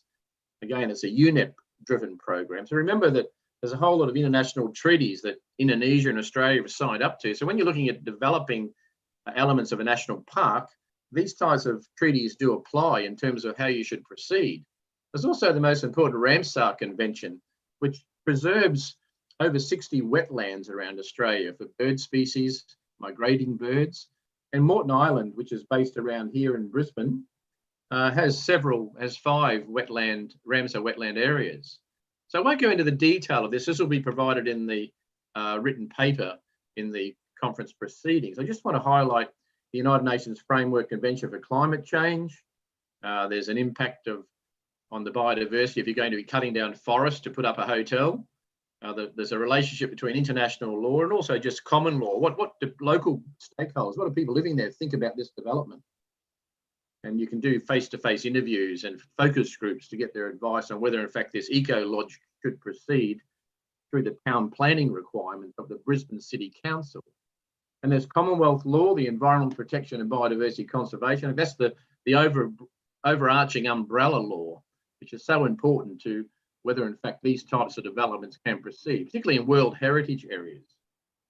And then, of course, there's the Queensland government, the provincial government law. And then there's the Planning Act, another set of regulations. So there's an immense amount of complex regulation before developers can even start thinking about developing a hotel in a national park area or in the township adjacent to the national park. And so the students have the benefit of working through all of these types of regulations and acts and laws and treaties before they start then applying some concepts to assessing the biodiversity damage from this development. And I just scan through. We have an aims and objectives of the audit. So there's an actual audit on site. So the 20 students visited the island for 3 days and we studied 2 sites, and I'll demonstrate those to you. So the idea was to identify the biodiversity of plant species on those 2 sites, so document it, to measure the forest healthiness, the wellness of the forest, to investigate the factors of dispersal and of invasive weeds, for example, and other sorts of plant species on the island. And so if you did remove forest, how much time does it take to regenerate? So the Simpson Biodiversity Audit is a template that we use at the university. And basically we select 20 square meters of the forested site and we set up quadrants. So we compare one 400 square meter site against another 400 square meter site.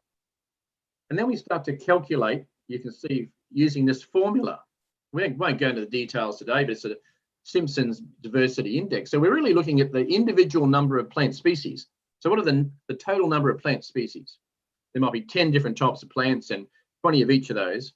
And then the total number of plant species, and then you get the sum. So you can actually do a measurement to work out the total sum of plants minus 1 over the total sum minus 1, and work out a figure or a factor out of 1.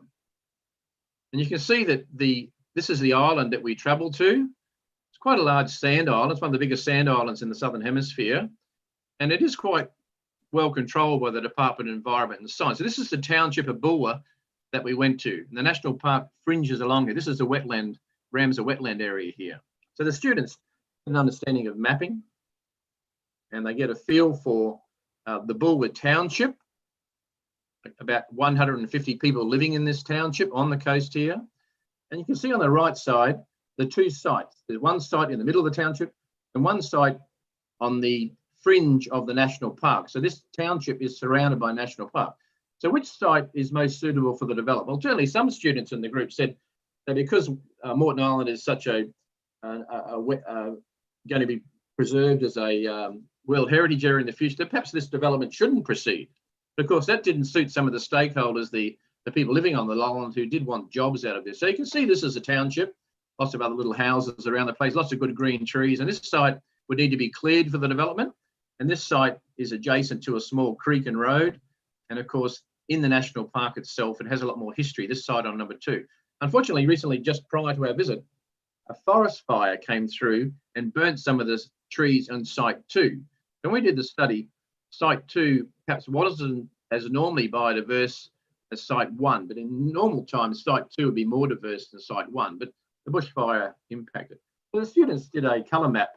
You can see they tracked and identified all the species of trees: sedge, casuarina, wattle, melaleuca, Moreton Bay fig, banksia, umbrella. And they did a bit of a colour map to show the concentration of plants up here. So if you did put a building in here, you could probably put it in the middle of the site and have less removal of plants.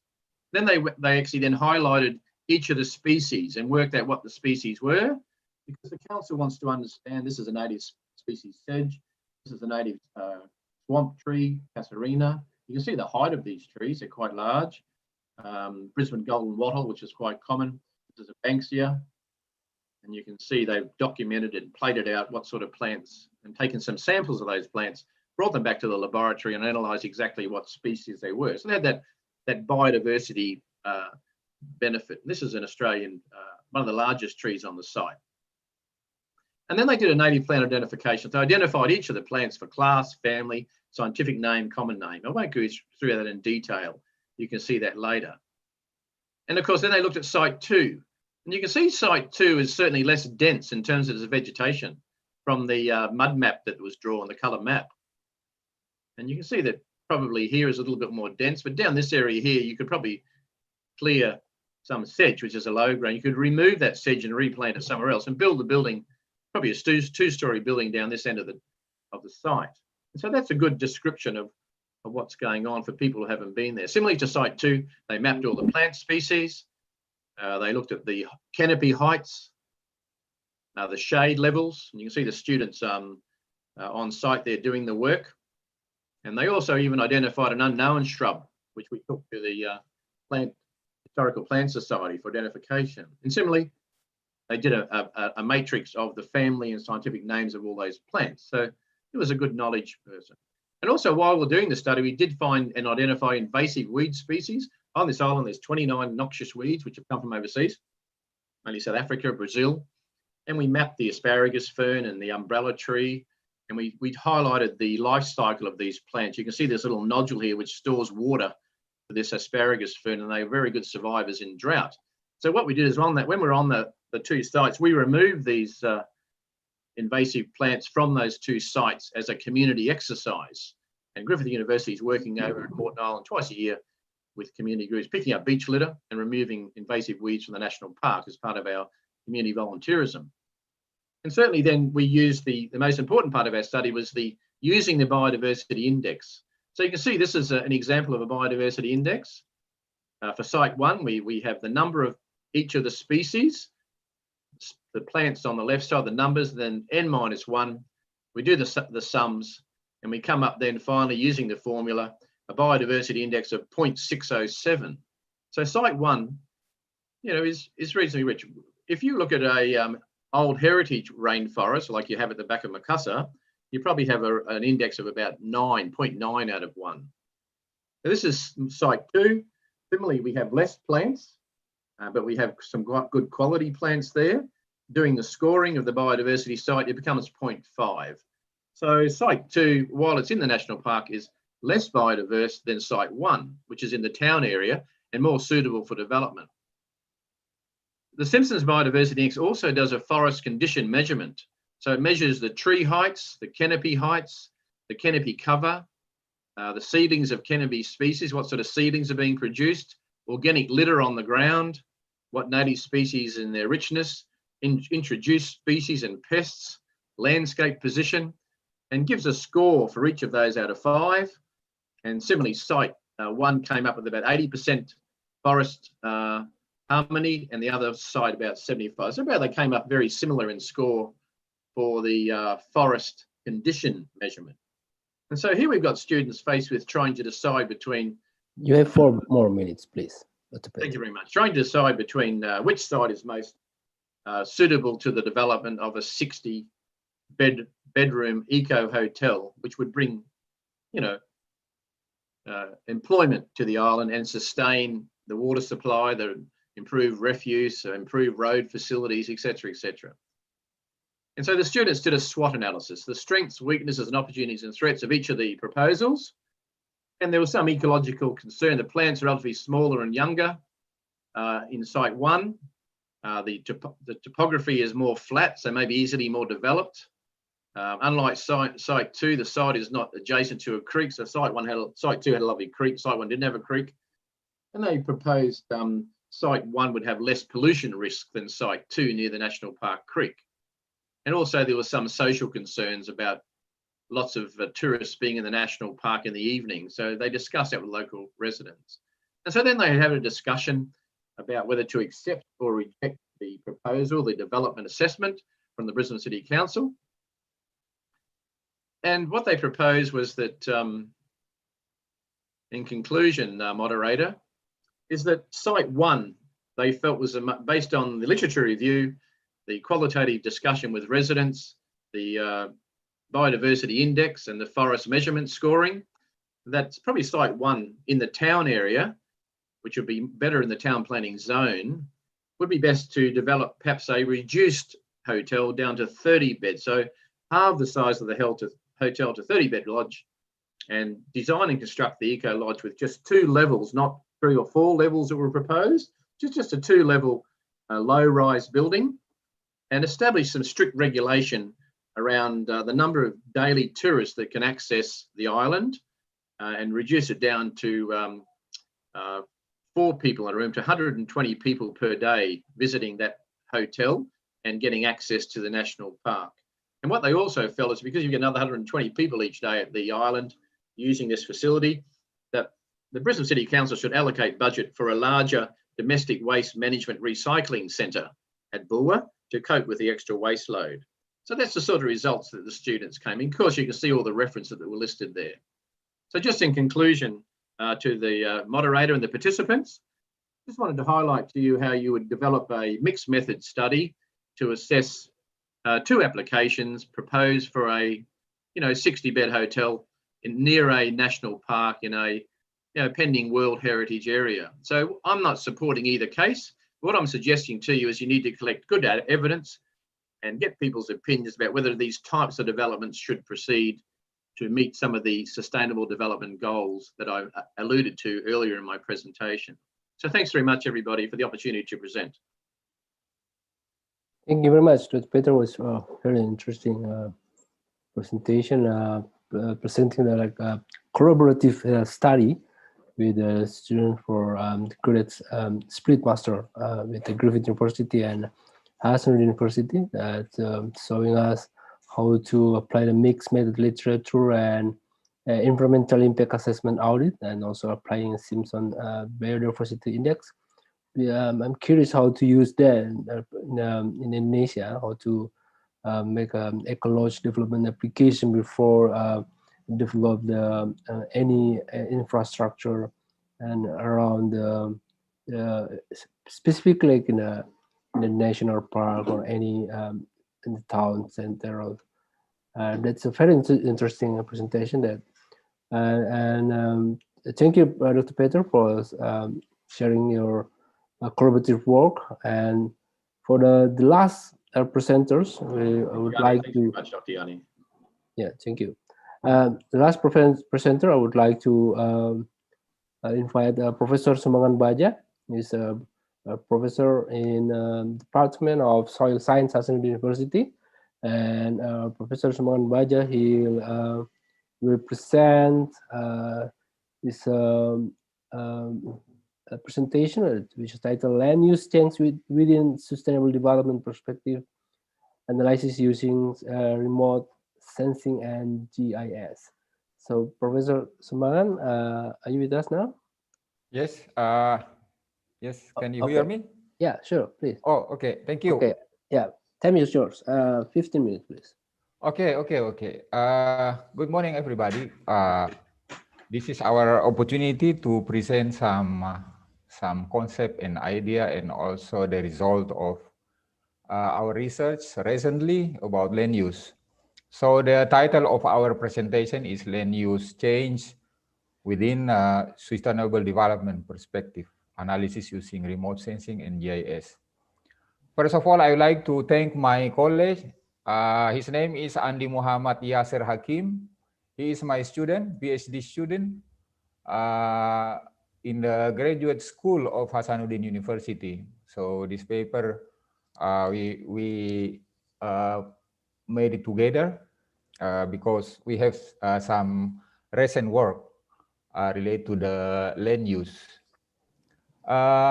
Yes, I'd like to introduce myself. My name is Sumbangan Baja from Department of Soil Science, Hasanuddin University. I got my first degree, Sarjana, from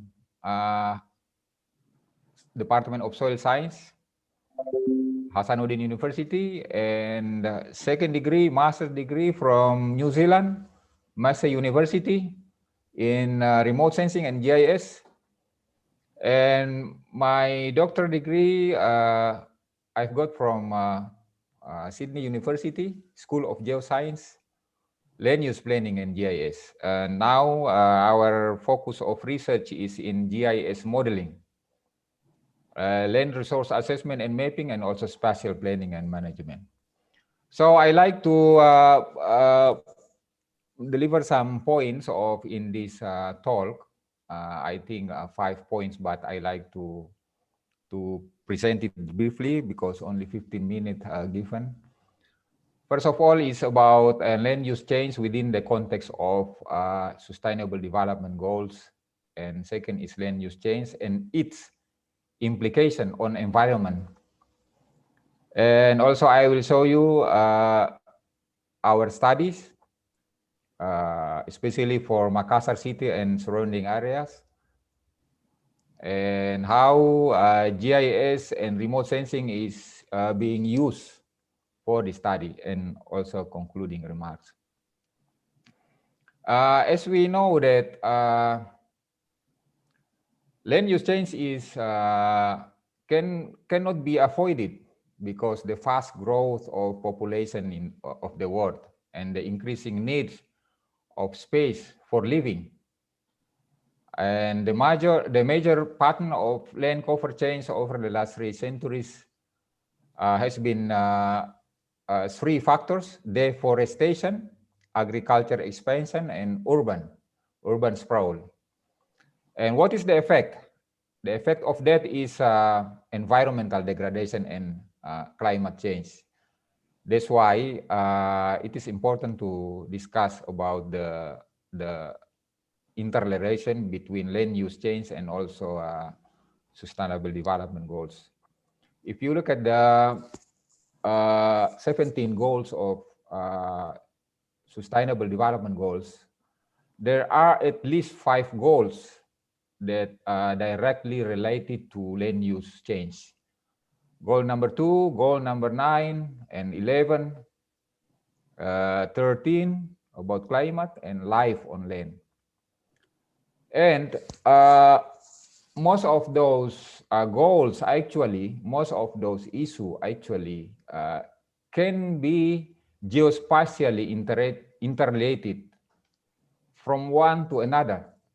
So that's why it is important to use remote sensing and GIS to map to map or to assess land use change on the space over time. So we can see how land use change from time to time.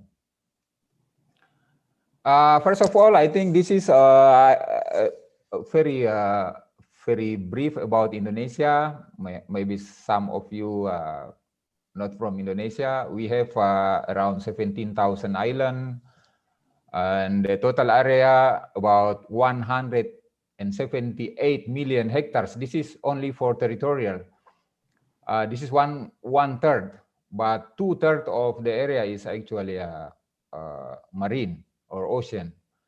About 600 inhabited island, population is about 267.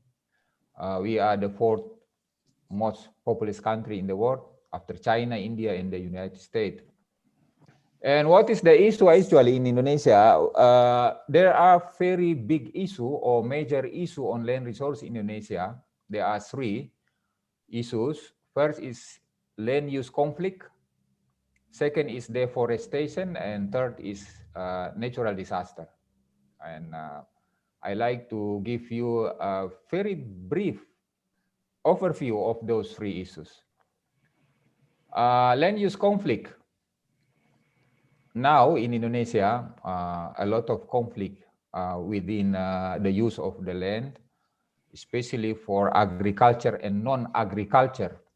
There are a lot of land conversion from agriculture to non-agriculture land, and also to urban residential infrastructure, and also use for industry. And the rate of conversion until now is around 110,000 hectares per year. The land has been changed from agriculture to non-agriculture use. And the second conflict is actually the conflict between green open space and non-green open space, as this become the major problem, I think, in the city or in the urban area. A lot of green space has been removed and replaced by non-green open space. And the third is spatial conflict between conservation forest and mining. In our data, in Sulawesi Island itself, 51% of highly potential mining area are within the conservation forest. What is the meaning? The meaning is you cannot explore the mine within the conservation forest because of the regulation. And for land use and at urban interface in Sulawesi Island, we find, for example, in Makassar city, there are a lot of expansion of urban land to agriculture land, especially for fertile agriculture land. As we see in Makassar city, a lot of fertile land already being converted to the urban area, and then this is actually really a loss of irrigated land, less of rain-fed land in the context of agriculture use. And also the conflict between mining area and forests. This is the data for the whole island in Indonesia. The 5 main islands, 5 big main islands, and also small islands. The dot there with different color show us that where the conflict occur between the forest and mining area.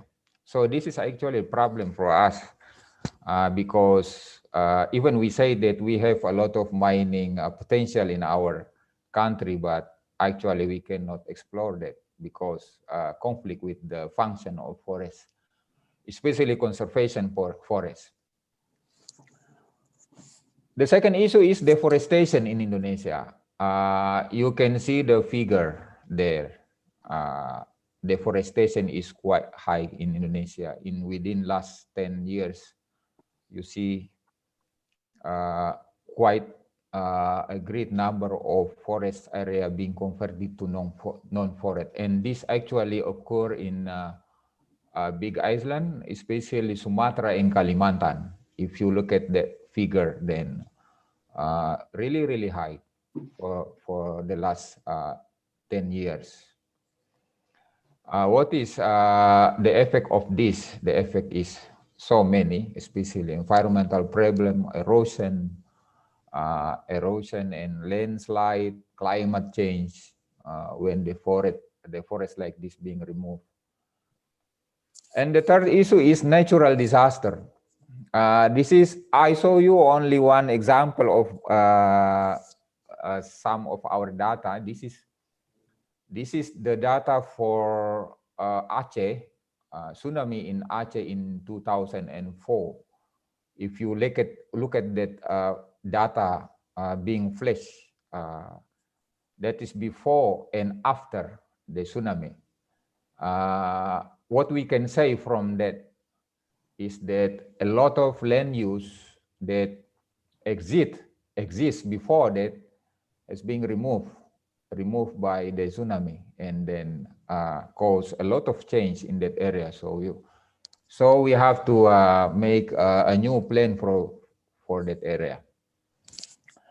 This is the second figure also from Aceh, tsunami in Aceh 2004, that have a very big effect on land use change in that area.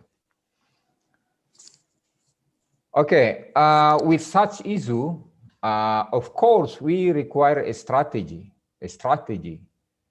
For first is strengthening the zoning regulation on land use. This already being anticipated by the Indonesian government by put regulation on spatial planning. I think regulation number 29/2007.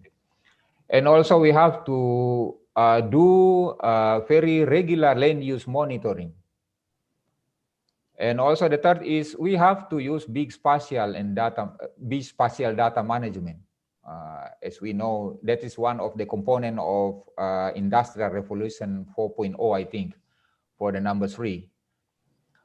Number 4 is using powerful analytical tools for timely decision making on land use. Of course, we have to use remote sensing and GIS in this case. So let me show you our study on land use analysis.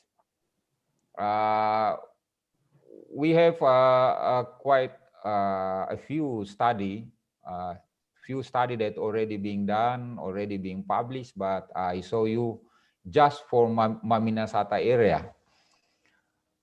First is the study to develop the spatial modeling procedure for land use analysis using remote sensing and GIS.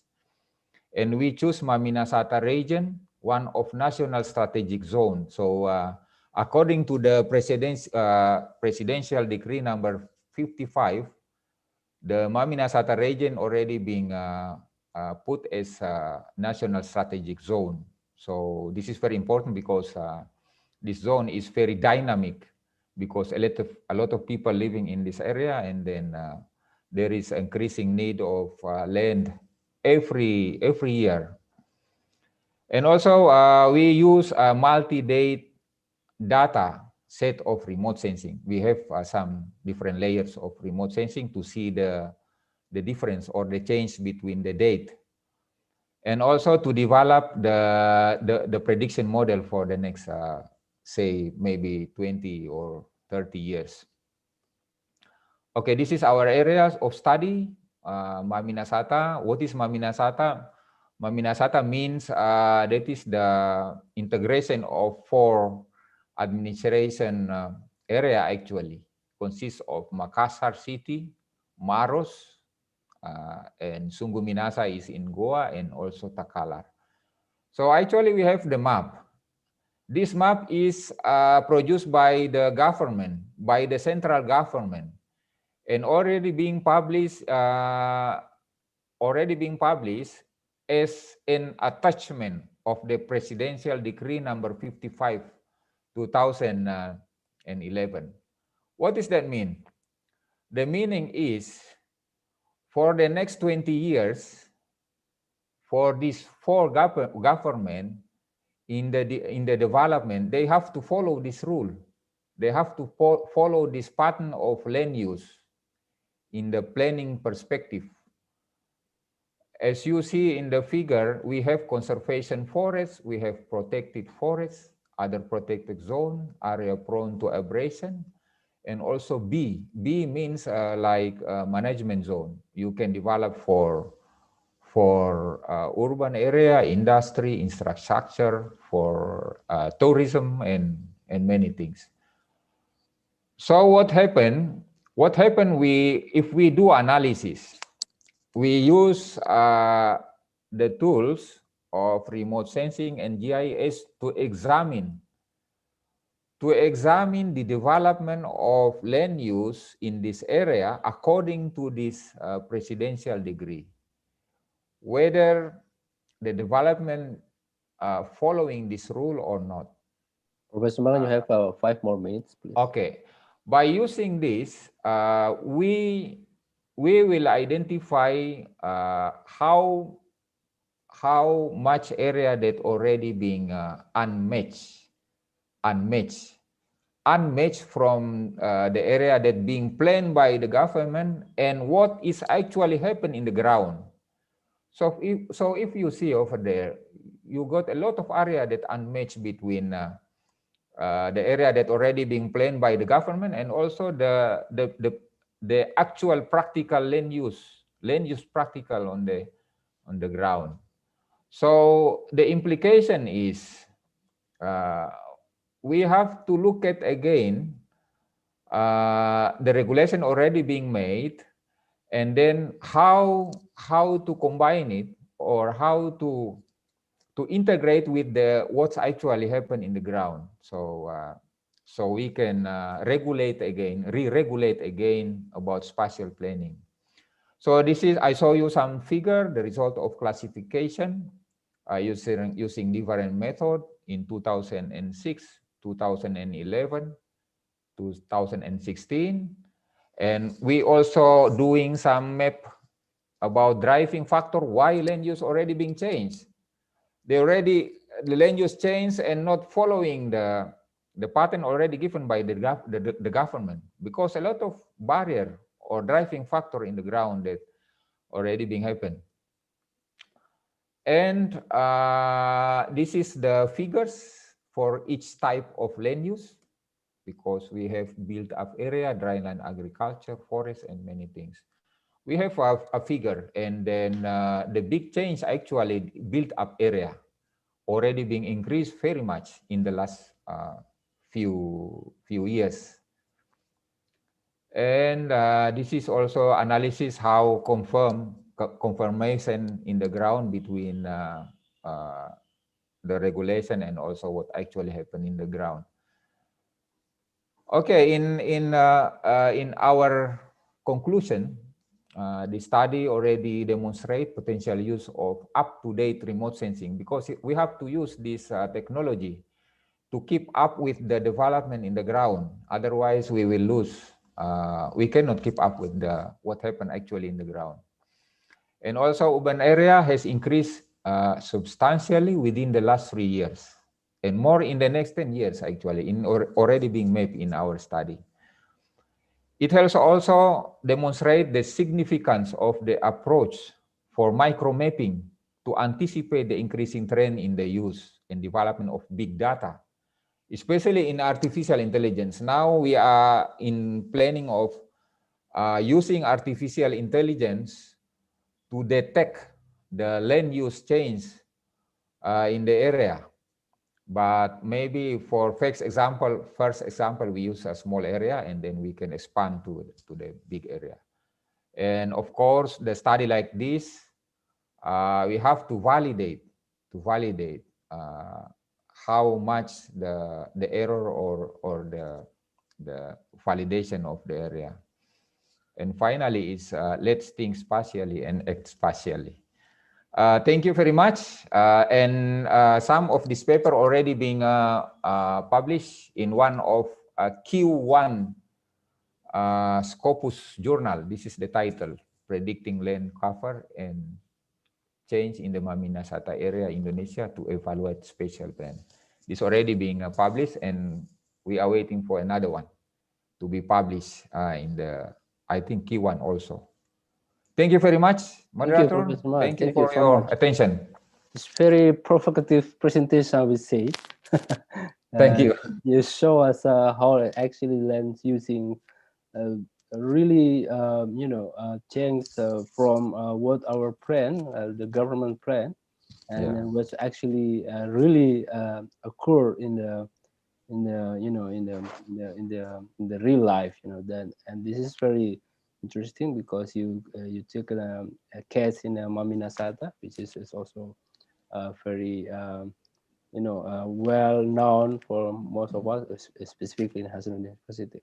So all the participants and our distinguished speakers, we have the fourth distinguished speakers, Dr. Arifin Rudianto, who is a Deputy for Maritime and Natural Resource Affairs from the Ministry of National Development Planning. So thank you, Dr. Arifin Rudianto, to join us in this conference. And please, are you with us now?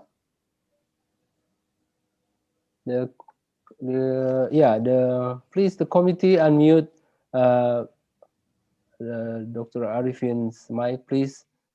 The committee, please unmute his mic. Wait a second. Okay, okay, Dr. Arifin, time is yours. 15 minutes, please. Thank you, Pak Ahmad Yani. Actually, the Minister himself, Pak Suarso Monorfa, will attend this conference, but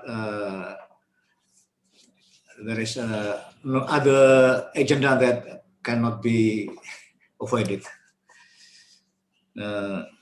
Yang terhormat, Excellency Profesor Dr. Dwi Aristina Pulubuhu, Rector of Hasanuddin University, my friend Professor Dr. Insinyur Jamaluddin Tumpah, Dean of Graduate School, Hasanuddin University. How are you, Prof? All speakers, distinguished guests, ladies and gentlemen. Very good morning to all of you. Assalamualaikum warahmatullahi wabarakatuh. It is a great honor to be with all academicians, scientists, and speakers on this third international conference on global issue for Infrastructure and Development 2020. This year's theme of enhancing science and technology's application to support the implementation of Sustainable Development Goals is very relevant to the current National Development Agenda.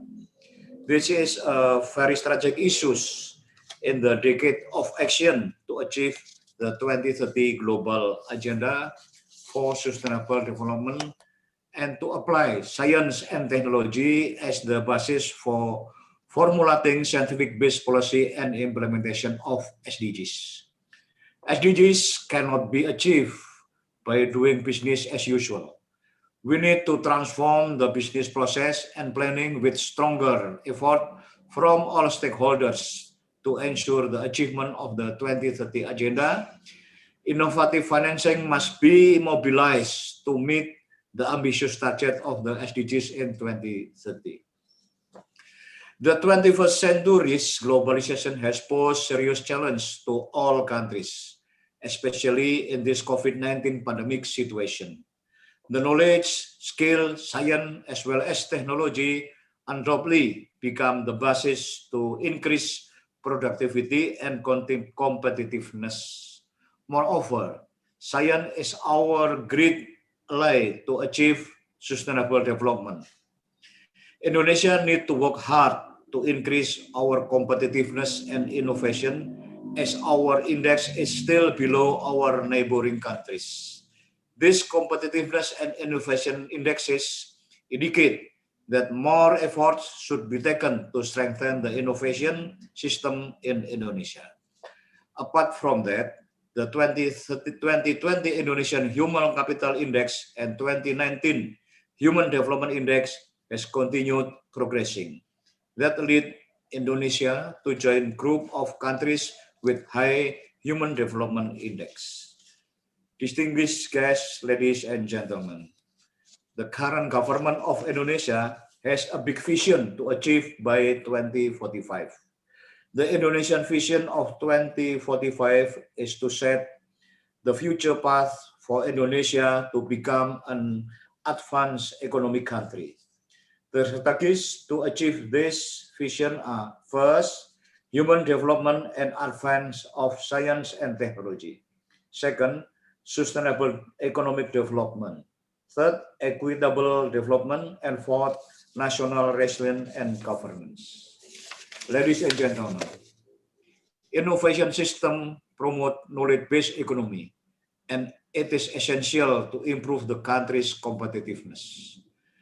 Mastering science and technology is a capital to deal with global competition.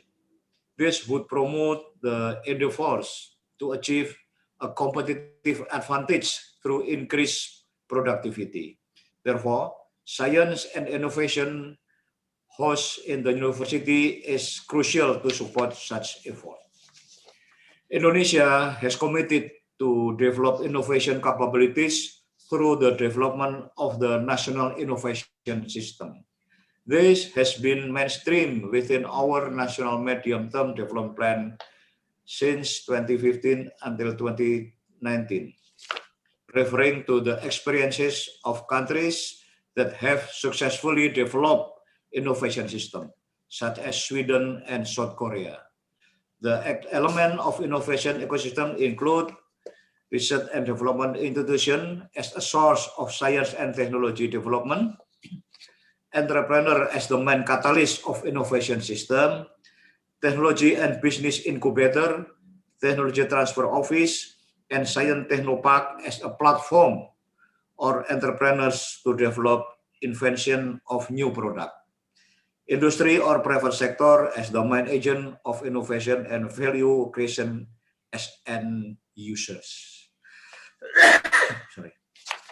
Yet, this ecosystem requires sufficient funding and financial support from investors, as well as policy and regulation provided by the government. Distinguished guests, ladies and gentlemen, the current National Medium-Term Development Plan 2020-2024 has set the policy direction to increase science, technology, and innovation capabilities. We have 4 policy in direction. First is to prioritize research for sustainable development. Second is to create innovation ecosystem enhancement and strengthening the main science technopark. Third is to develop research powerhouse, and the fourth is to improve R&D budget and quality of spending. To increase the science technology innovation capability by strengthening the triple helix cooperation.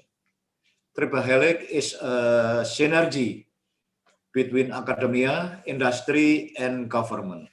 Therefore, all research and innovation produced by academicians can match the needs of the government and industries. The annual government work plan or Rencana Kerja Pemerintah of 2021 has appointed 4 state universities as the pilot project. They are the University of Indonesia, Bandung Technology Institute, Bogor Agricultural Institute, and Gajah Mada University. These 4 universities will collaborate with National Research Center, namely LIPI and Batan, and Center of Excellence at the respective ministries. Some industries and private sector are also engaged in this pilot project to ensure the synergy among the stakeholders. Another practice of triple helix collaboration is the Science and Technopark as the Center of Excellence to collaborate in research. The Science and Technopark serve as a tool to increase contribution of science and technology in economic development. We will continue to establish the STPs in Indonesia by involving local government, universities, business sector, and other stakeholders. Up to now, there are 8 Science and Technopark established with the support of 4 unicorn companies, 82 technology and business incubators, and 106 Center of Excellence in specific areas. Speakers, ladies and gentlemen, one major step taken by the Triple Helix Corporation is the development of Merah Putih vaccine for COVID-19. The synergy between 3 different stakeholders, namely government, academia, or research center, and industry is the key of the innovation to create our own vaccine to contain COVID-19 virus. The government plays a role as a regulator and provide licensing, especially in the relation to good vaccine manufacturing practices and vaccine development policies. The academia and research centers' role are developing the vaccine with various platforms. Furthermore, the industry's role is to undertake preclinical trials, clinical trials, production, and distribution. Distinguished ladies and gentlemen, the higher education in Indonesia has 3 essential to improve human resources and contribute to the achievement of SDGs. The rule called Tri Dharma Perguruan Tinggi, or the 3 principles of Indonesian higher education. Those are education, research, and community services. The university with the Tri Dharma can work together with the industry and private sector as a strategic partner to enhance the public society involvement in developing productive networks. History proves that developed countries are able to survive and even skyrocket after facing severe problems. However, an absolute requirement for this is the spirit of mutual cooperation for a common goal, or in a traditional way, we call it gotong royong, working together. Therefore, Bappenas invite all stakeholders and through this conference to strengthen our collaboration to take a road less traveled, out of the comfort zone, look for breakthrough, innovate, and tries hard to ensure the SDGs can be achieved for the progress of the nation, humanity, and sustainable futures. The involvement, engagement, as well as contribution of academicians through science and technology is undeniably vital to accelerate the achievement of SDGs in Indonesia. Lastly, I thank and appreciate University of Hasanuddin to organize this conference and congratulate all speakers and participants for contributing and participating in this important conference and dedicating the science and technology for Indonesia's development to achieve SDGs in Indonesia. Thank you very much. Wassalamualaikum warahmatullahi wabarakatuh. Waalaikumsalam. Thank you so much for your presentation, Dr. Arifin. It's telling us it's actually governments already done to pursue and achieve the development goals, the sustainable development goals. It's very important to us to show how actually the triple helix, cooperation between the higher education, government, and also the private sector.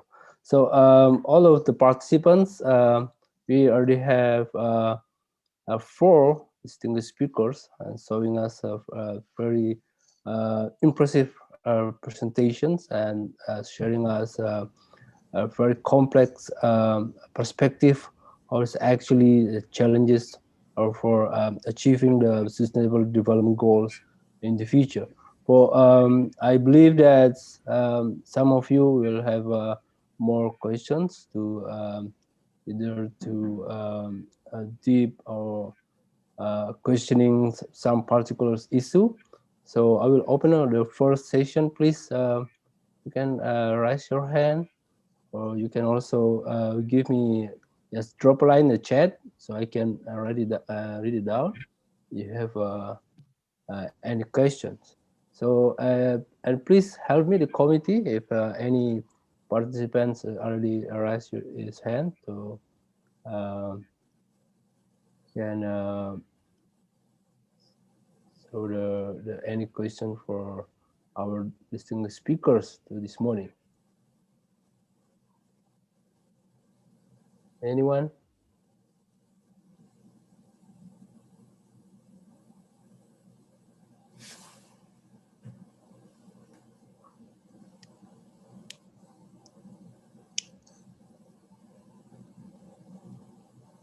Okay, maybe I will, as moderator, this it's kind of hard job. If there is any question, I will prepare a question for our speakers. Yeah, I will ask for Dr. Arvin, if you don't mind, to highlight more specific issues about triple helix cooperation. Is actually like a very good and it's very complex cooperation between higher education and government and also private sector. But to some extent, it really need more work to ensure that this cooperation really smoothly implemented. Sometimes in the private sector they have a different perspective to see the collaboration. So if you don't mind, please share your experience. It was actually the most challenging in the governments to ensure the triple helix organization cooperations, I mean, and specifically to handling the pandemic in the recent time. That's my questions. And for Professor Sumbangan, it's also very interesting presentation that so that the whole inconsistency policy implementation in land using in our society. That's actually I will ask about. So what's actually relating the triple helix corporations? Try to make it. Do you see that this kind of triple helix corporation can also use to maintain the land using and to to promote the sustainable development and also the environment to maintain that all of kind of environments consistently what we already planned and before, so that's my questions. And for Dr. Peter, I will ask about this very interesting, how you collaborate with your students and applying that kind of specific method to assess the impact environment in that particular area in Queensland Beach. So I was wondering, is any like a local knowledge for that particular community that probably contribute to maintain the environment in that particular environment. So maybe that's three questions for our three distinguished speakers for maybe like to wrap up, and I'm waiting for other participants to raise their question. So please, I would like to ask first for Dr. Peter. Are you still in us?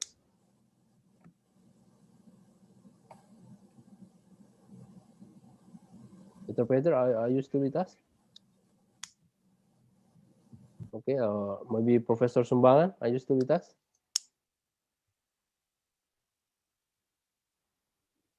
Okay, sorry about the noises here. Maybe for Dr. Arifin Rudianto, could you please answer my questions? Dr. Arifin, are you still with us? Please unmute, Dr. Arifin. Or Mike, yeah, please, the committee, please. The committee, please unmute Dr. Arifin's mic.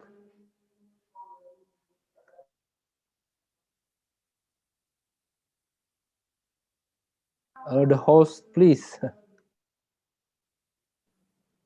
Okay. Dr. Arifin, thank you. Sorry, yeah, sorry for this.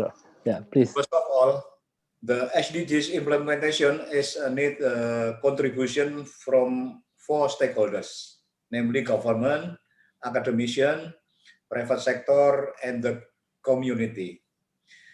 In terms of academician, we have currently there are around 24 universities established SDG Center, including Hasanuddin University.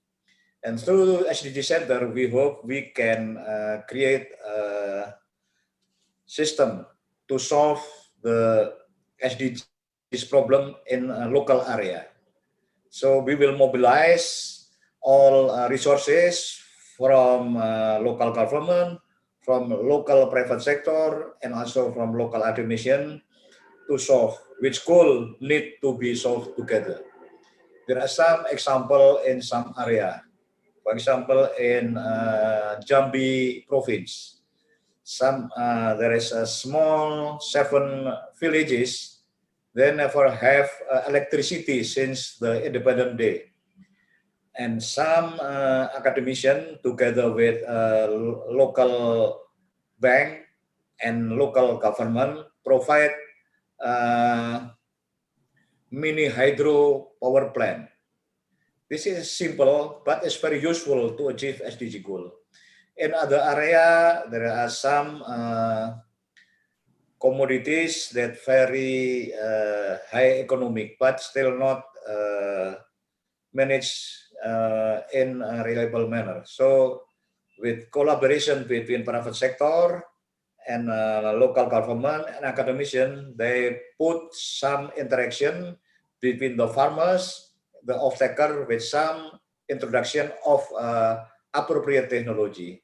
So this is some example, not always high technology, but also appropriate technology is very useful to achieve SDGs in some areas. But for some strategic effort, like the example of vaccine and also renewable energy in large scale and so on, we also prepare for the triple helix cooperation. And currently, we have some pilot project in Bogor University, ITB University for Agriculture, in ITB for renewable energy, in UGM for health and education system, and so on. So we are very open for all universities. If they have idea or proposal, we will acting as a regulator or facilitator for this triple helix program. Thank you, Pak.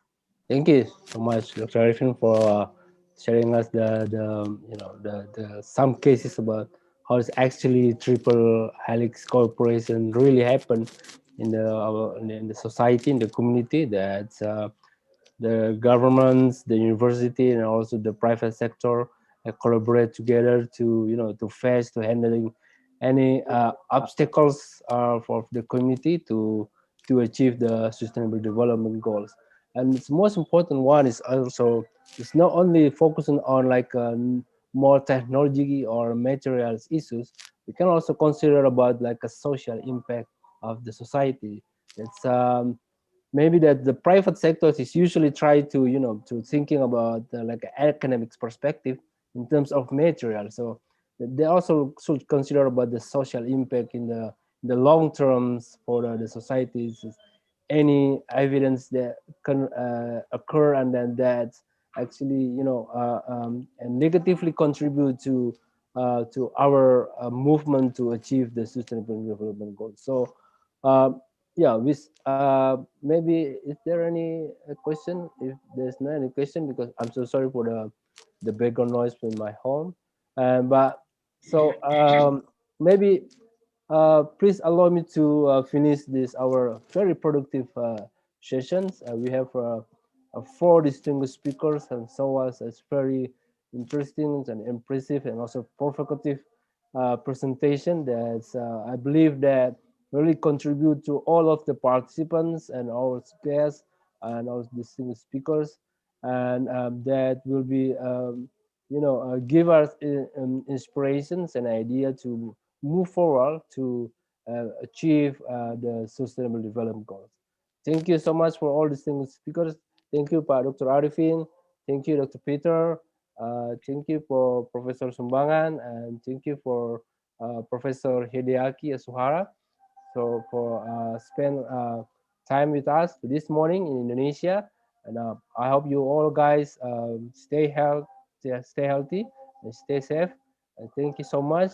I'm Andi Ahmadiani. Assalamualaikum warahmatullahi wabarakatuh, and I will give to the master ceremony to the next session. Thank you.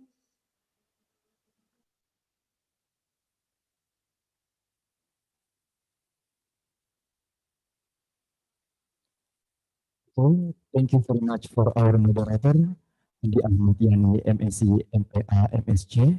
Also, our speakers, Professor Hideaki Yosuyara, Dr. Peter Nafi, Professor Insinyur Sumbangan Baja, MPhil PhD, and Dr. Arifin Rudianto, has represented the National Development Planning of the Republic of Indonesia, Bapenas. For the last session by Hasanuddin Muhammad Jafar, PhD, and Dr. Bernard Arifin Idris, STMT, that will be moderated by Dr. Abigail Mermer. The moderator, yours. Actually, I was going to say good morning, but it's almost noon now. Oh, am I not unmuted?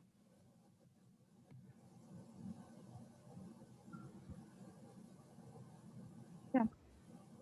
Okay. Well, I don't really quite know whether to say good morning or good afternoon, seeing as it's just about noon now. But I mean, it's still just before 12. So I'm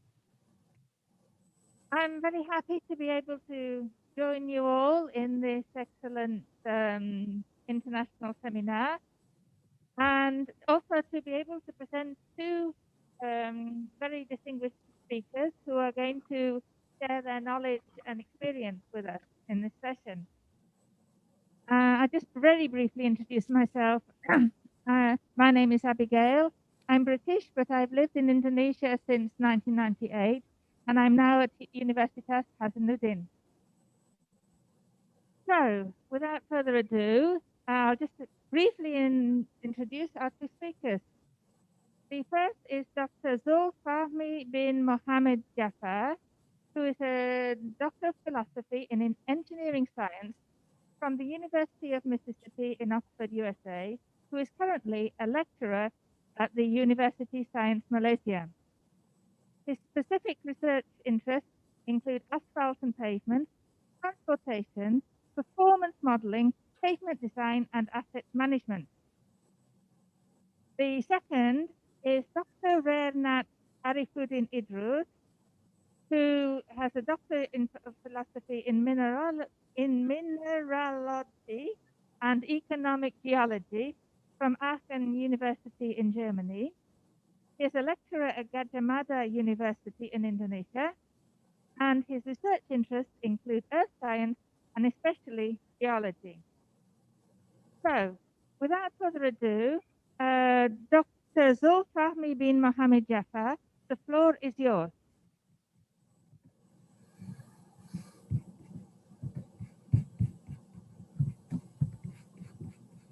Hello, Assalamualaikum warahmatullahi wabarakatuh, and a very good afternoon. First of all, I would like to know if you can see my slide over there, and is my voice clear? So can you hear me?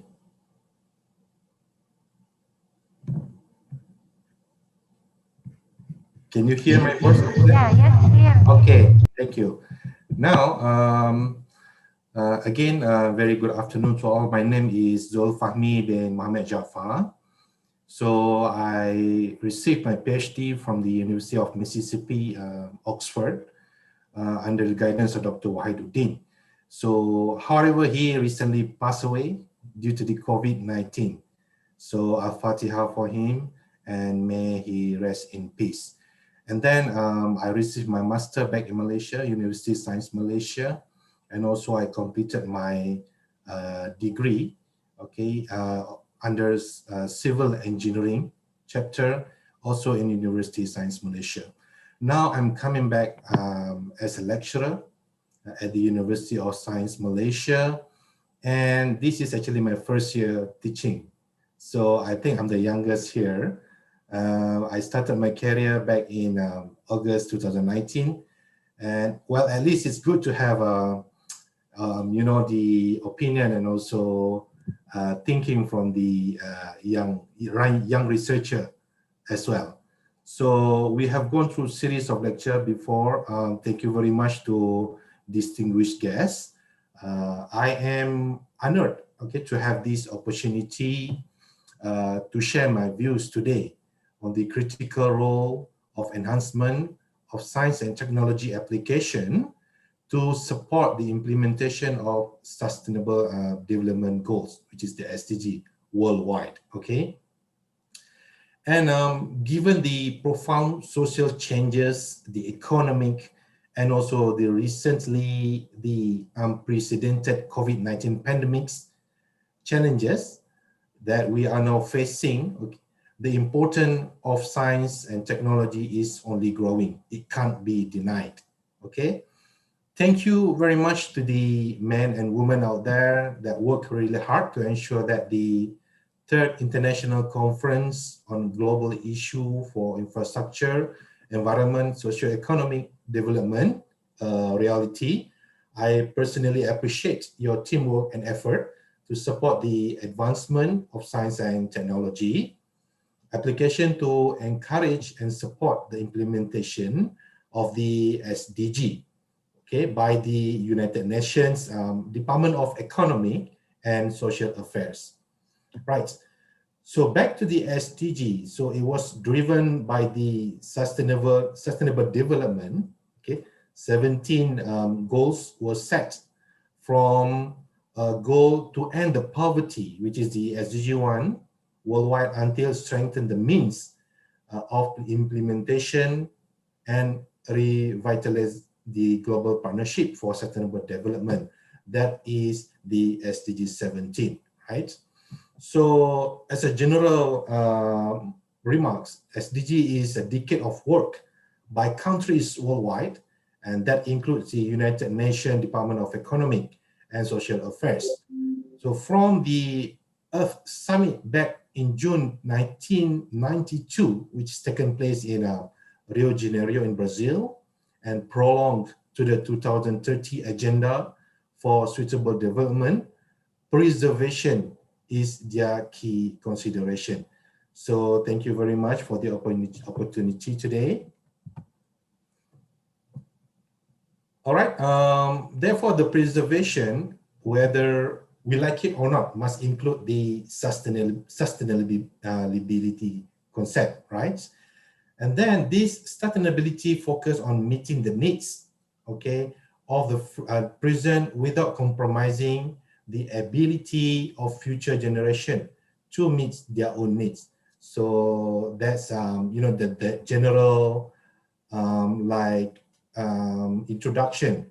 Okay, what is sustainability is all about. And then the sustainability, the concept is composed of 3 basic pillars, okay, which is the economy, environmental, and social. So today I'm just going to go through a very general concept on sustainability, what I have done on my part in order to help and use the science and technology to help achieving the SDG as well, in context of, you know, young inventors, of young lecturers, all right? And all these pillars, if we recall, are integrated and depend on each other. So that means that it can't work alone. We need to make it a nice combination so that it can help us towards achieving the sustainable development. All right. If we recall back, the sustainability itself has occurred due to the development, okay, especially the revolution of technology. So I'm sure that we are very familiar with the Industrial Revolution 4.0 that sparks the technological innovation and social innovation, which sparked changes in societies throughout histories, and also fueled debate among researchers regarding the positive and the negative outcomes. So I would like to share some on my part here. However, this debate has concentrated mostly on employment rates, working condition, and progressive replacement of people by machines, in the workplace. But sometimes the negative effect went far beyond employment. So, for example, back in 19th century, the coal industry was a great economic opportunity, but the environmental impacts were not considered until decades later. In the early stage of the IR 4.0 revolution, we cannot extricate the economic opportunities from the associated environmental risk. So in this modern era, we must consider these impacts from the inception of new industrial changes to ensure, of course, the environmental sustainability for an ever-growing population, because environmental sustainability really relates to our daily life. And then we must make sure that our actions and choices today will not compromise the the ability of future generation to meet their own needs. We need to think about our children. Maybe we need to think about the younger generation that are coming, right? And therefore, the reach of IR 4.0 revolution is so pervasive that the sustainability objective cannot be overlooked. The sustainability is the perseverance. You need to consider this as well. And then if we are looking at these quotes by the UN, it can be seen that looking at the promises, is clearly indicate that there is no other way but to include the advancement in science and technology to ensure the bold and transformative steps that can be translated into successful outcomes, right? So when we talk about successful outcomes, it depends on which SDG goals that you want to go for. Like, for example, myself is a lecturer, then I would like to give the best education, right? And of course, the unprecedented COVID-19 pandemic has taught us one thing, which is the needs of good infrastructure. That will be discussed later on my slide, all right? And then when we look at this slide right here, it says here the sustainability is the key driver for innovation. And of course, this innovation started back during the IR 4.0. And there are 4 basic design principles from IR 4.0. And if I recall, the first one is the interconnection between machines and people. The first one. The second one is the information transparency. The operators can collect immense amount of data directed from all points in the manufacturing process. So this point was slightly highlighted by Prof. Baja before. Thank you very much. And the third point is in terms of the technical assistant. The assistant system and machine that can support humans in decision making and also physical activities respectively. Therefore, I would like to highlight here that with the advancement of science and technology, with correct strategy, that will accelerate innovation. But remember, we must load the decision making instead of letting all these technologies come out with their own without many prejudgment or justification. And number 4, what we can recall from the principle is the IR 4.0 principle is to decentralize decision, where the ability of cyber physical systems to make decision without central computing support, and of course with our humankind, digital, humankind, honest or in-depth thinking about the technology itself, right? So if we look at into the design principle, okay, they are directly correlates with innovations. We cannot go far from that. And of course, this innovation and of course, the sustainability is the key driver for this innovation. Now, once we innovate something, do we need to stop there? Okay, that should be the next step where we should think about how this innovation can be commercialized.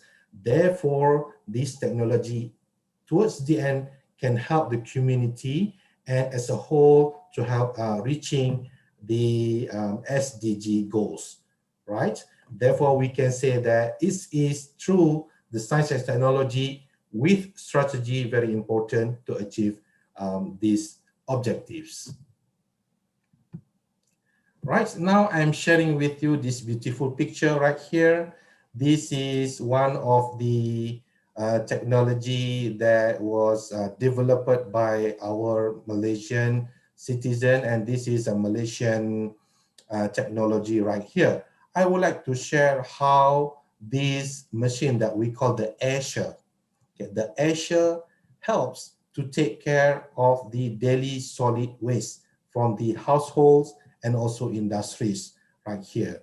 Okay, and then as shown in the picture right here, this is the A200S, which is close to 2 tons, solar-powered machine that been developed to replace the needs of open space dumping for daily solid waste. So this is basically taking care of the role of landfill, all right? The concept of sustainability really can be explained here. First of all, this invention right here, okay, which is developed by our executive chairman and our executive director here, these use no fuel gases. You need no petrol, you need no fuel gases to operate this machine. And then that's really save us in terms of the production of carbon dioxide, right? How it operates, it works through the plasmic air circulated within chamber, leading towards high efficiency of heat transfer rates and promoting quick degradation of waste under the pyrolysis, or we also call that fast pyrolysis process. Therefore, this is not a burning process. This is the heating process that is really harmful, that gonna produce harmful gases, odor or color, because we treat that, okay?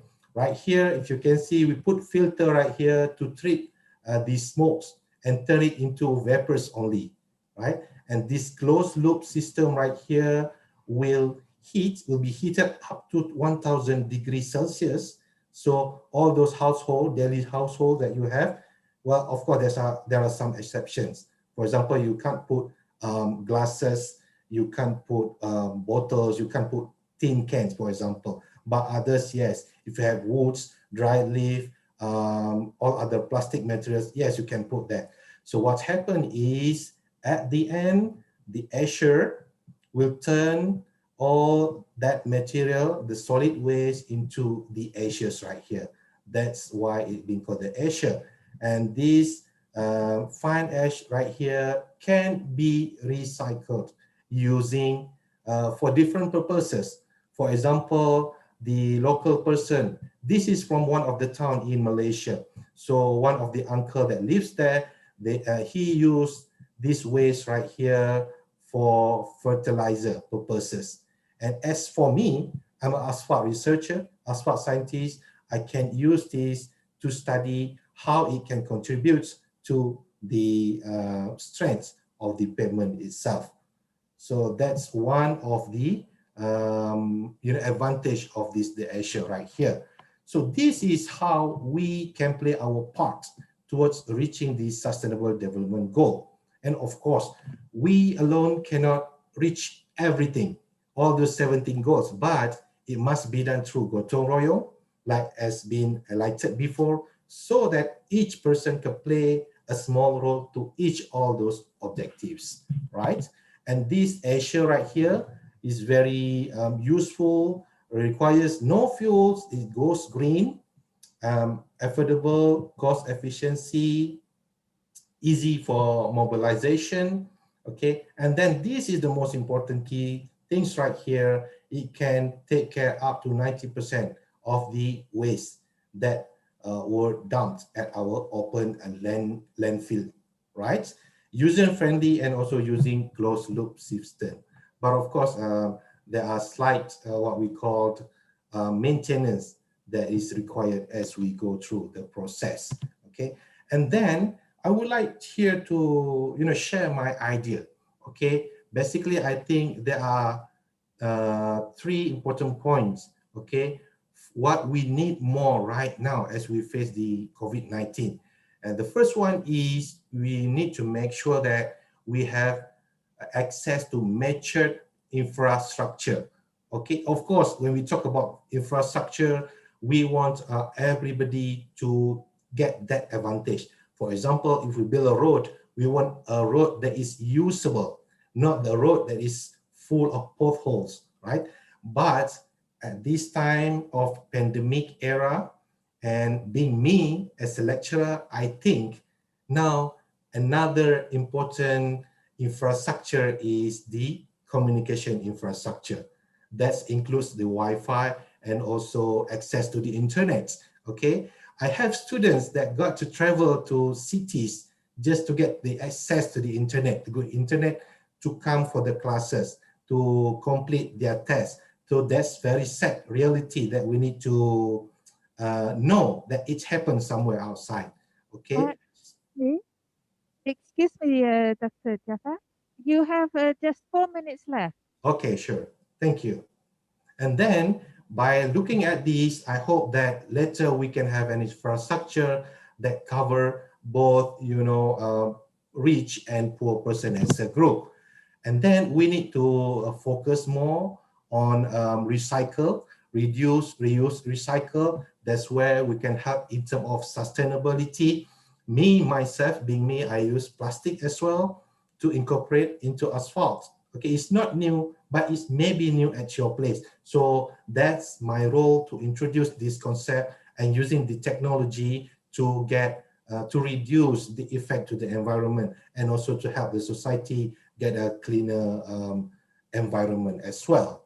And finally, there is a need, okay, to accommodate our younger generation. For example, our kids with the skills, okay, the skill to advance, to get the technological advance.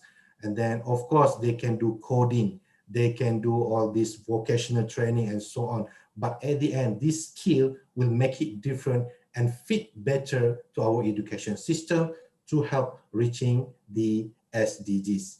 All right. And then this is part of the quotes, that I can say all of us, or whether we are, we should see this crisis as a motivator for new changes in our lives. So in pursuit of suitable, sustainable living, and here are some potential opportunities that we can contribute. So let us save our planet with the advancement of the science and technology. You know what? Because the greatest threat to our planet is the belief that someone else, okay, will save it as on part of us, which is not likely, right? So please do play your role. And then I hope that everything went sorted out. Well done is better than well said. So we play our part for these purposes right here, okay? Right now, I'm working my best towards the SDG 4, quality education, and being the innovator, I'm looking towards the SDG 9 as well. And also, we want to create or develop a sustainable cities and communities around us. Thank you very much for the opportunity. That is all from me, and hope to see you all again. Thank you so much.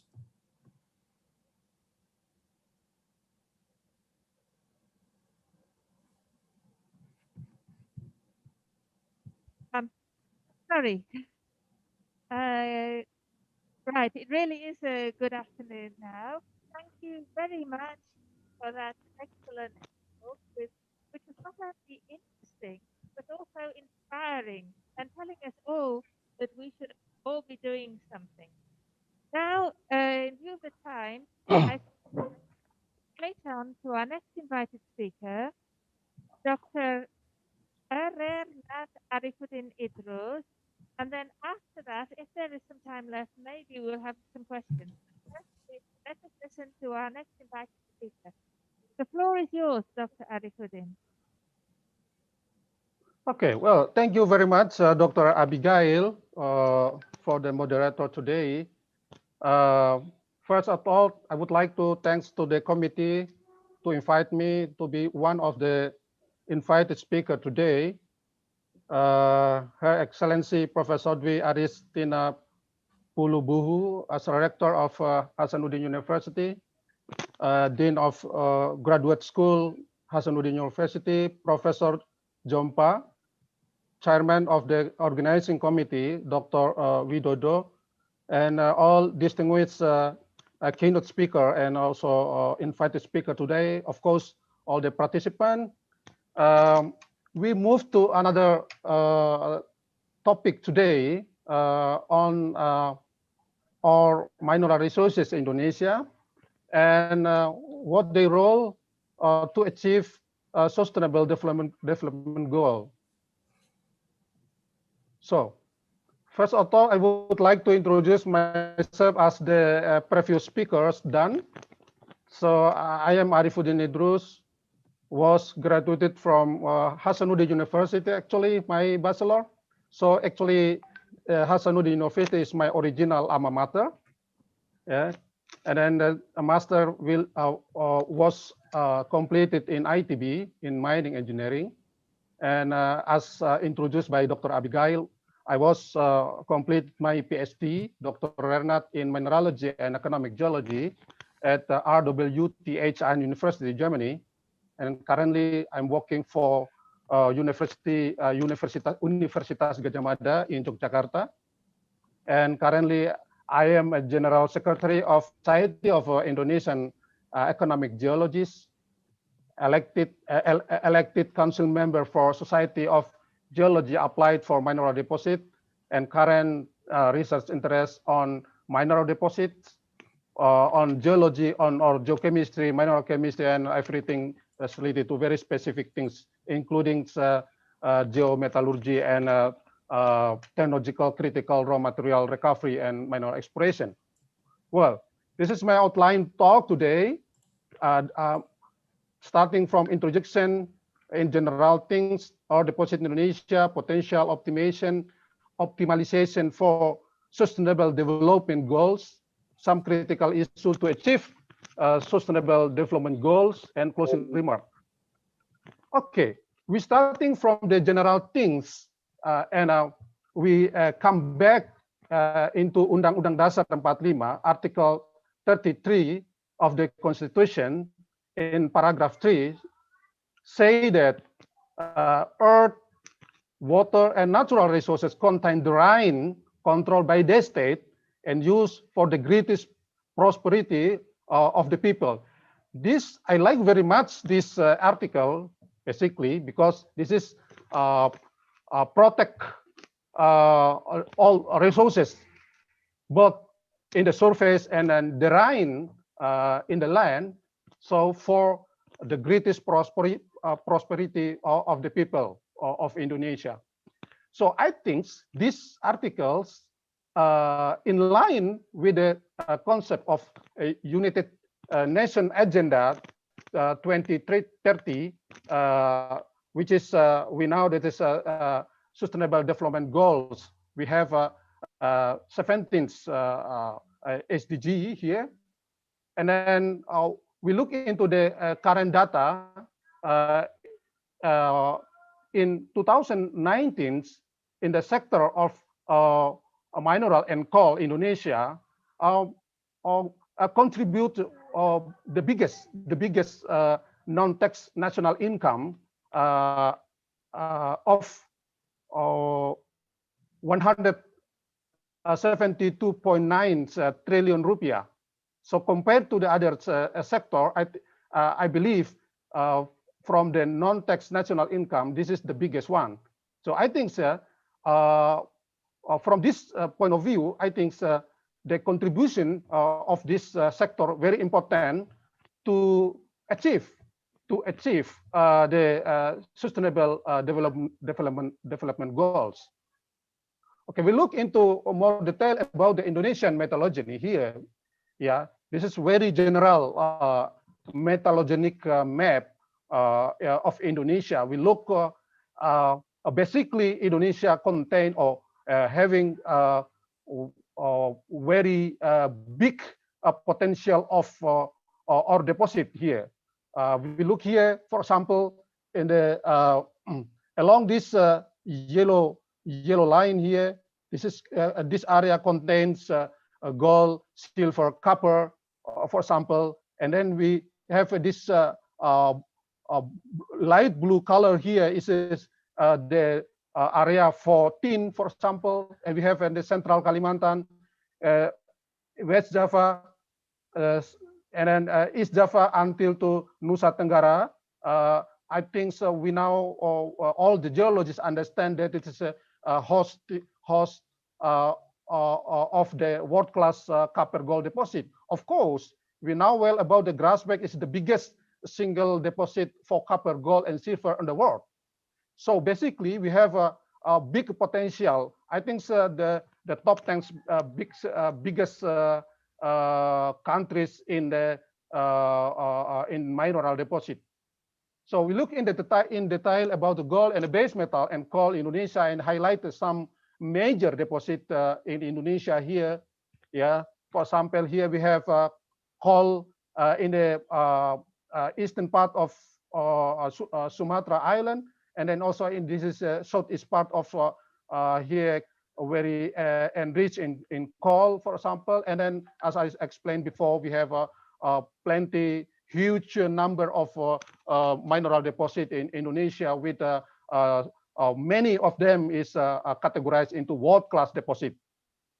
So we look see here the data showing, of course, the gold and silver and copper endowment is of Indonesia. It is, for example, gold nearly 500 tons and so on for silver and copper. And especially in Sulawesi, of course, the third biggest island contain for gold and base metal in Indonesia. I think Sulawesi is a very important island, and also as mentioned by Professor Adi previously, that Sulawesi is very interesting in the term of tectonic setting, geology, and also natural resources, including mineral deposit. So we look into detail. Our focus today is mineral potential for sustainable development goal achievement. At least three major points that I highlight here: how to achieve SDG number 7, 9, and 11 and 12. The first one is mineral conservation. The second is derivative mineral and elements. The third is mineral downstream policy. Okay, so those, if we successfully manifested these three major points that I highlight here in my idea, so at least we can achieve. Firstly, affordable and clean energy. The second is industry, innovation, and infrastructure, and the third is responsible consumption and production. So we will look into detail about this later on. Firstly, in relation to the mineral conservation, we economic geologists and our geologists, as successfully established what we call KCMI standards 2017. What actually is KCMI standard is actually to be standard for mineral exploration and mineral estimation in terms of resources and reserve. And the second is, what is important thing is mineral balance and supply and demand of the mineral. So if you look here, the classification of resources and reserve, this is actually widely known as like in Australia, we understand that as JORC code, and later on adopted by Indonesian standard, what we call KCMI standard. This is to secure the mineral conservation, actually, basically mineral conservation in Indonesia. The second is we not only export the raw material currently, so by the regulation, the current regulation of the government, the company should establish what we call a smelter to process the raw material to be more advanced material. So in line with this regulation, the researcher in universities and also researcher agency develop their research to be, for example, here we try to study about the copper ore from Indonesia to be nano copper for anti-biohazard chemicals, for example. This work I am included in the team of these researchers and funded by JICA Japan for to study about the nano copper from the copper or from Indonesian deposit.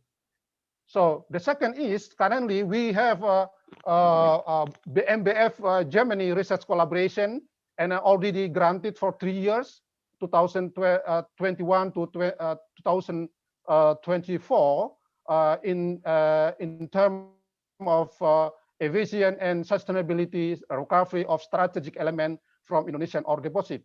We will focus, for example, here I highlight some picture here. For example, we have galena ore from a skarn deposit that proven by our previous study containing significant silver 0.45% and also 1% bismuth, for example, and also expected to contain also indium, cadmium, and other technology critical elements. So we will launch this research for 3 years. Hopefully, we will give added value for our countries. So another concept that already regulated by the government is what we call mineral downstream policy, that currently, according to the law number 3 of 2020, and also the president decree of number 18 of 2020, in terms of the medium term of National Development Plan, PJMN 2020-2024, has determined that natural resources-based industrialization and global production change are one of the strategy for realizing economic transformation in Indonesia. So we look here for example for nickel, because nickel is we have the biggest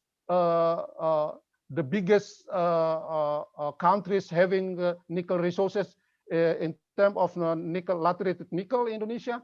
So far we actually mostly export our raw material, but currently we have what we call mineral downstream policy to optimize the usage of the nickel in the future. So we see here our resources nearly 9.3 million tons. So it means that 9.3 billion ton with reserve 3.5 billion ton, and distributed in some area, including in Sulawesi is the biggest one. Okay, so and in other hand, we also have economic derivative element such as iron, chromite, chromium, cobalt, scandium, and PGM in the nickel. So this kind of element in the future we have to be optimized to get their added value. Of course, at the end to achieve sustainable development goal in terms of the mineral resources management. So other potential is rare earth element. For example, we have a huge potential, of course, particularly whether ion exchange or regolite hosted rare earth element deposit, particularly in Sulawesi, have been conducted a survey in Mamasa, for example.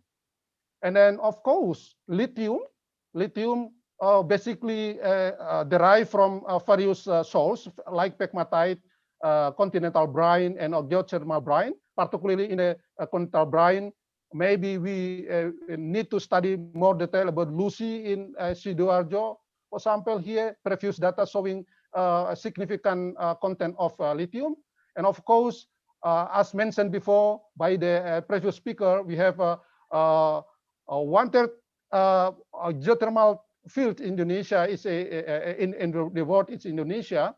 So in total of 125 geothermal field, and then previous study showing the Diengs in Central Java showing 40 to 60 ppm lithium. This could be in the future. It is potential for green energy.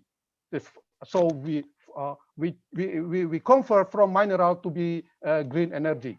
So the closing remarks that can be delivered briefly for my talks. Indonesia is an enriched country in natural resources, particularly mineral resources, both ore and industrial minerals. So non-metal mineral. I mean, at least 3 actions can be delivered to achieve sustainable development goals, include mineral conservation, derivative mineral element development, and mineral downstream policy. Of course, mineral resources should be controlled by the state, yeah, and used for greatest prosperity of the people of Indonesia by considering some principles such togetherness, justice, sustainability, environmental friendly, of course, friendliness, independence, balancing progress, and national economic unity. Those all together in turn will lead to achievement of sustainable development goal, I believe. Okay, thank you very much for listening. I back to Dr. Abigail. Thank you. Thank you very much for that very interesting talk, Dr. Abigail. As you can all see, we're actually running well over time. But despite that, I will open the floor to give the opportunity for one person to pose a question to each of the speakers, if they have any. Has anyone got a question? Well, as no questions are coming, perhaps it's because everyone's, not because they're not interested, because they were wonderful talks with so many things that one could ask, but perhaps it's because everyone is now hungry and wanting to have their break before we go into the parallel session, because we've only got less than half an hour now left. So in that case, I think I will actually conclude this session and pass the floor back to our MC. Thank you very much, ladies and gentlemen. Thank you, speakers. Thank you, everyone. Bye for now. Thank you.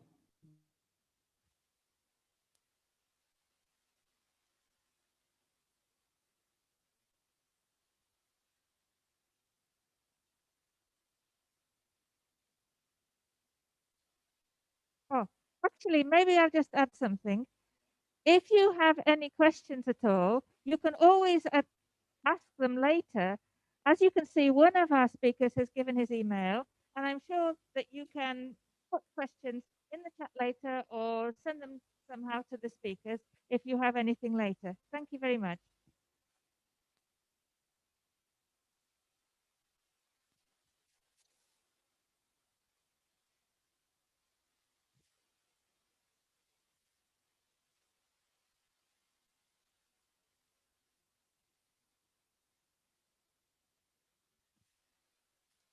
Okay, this is the end of keynote speech session. Thank you very much for all of speakers today.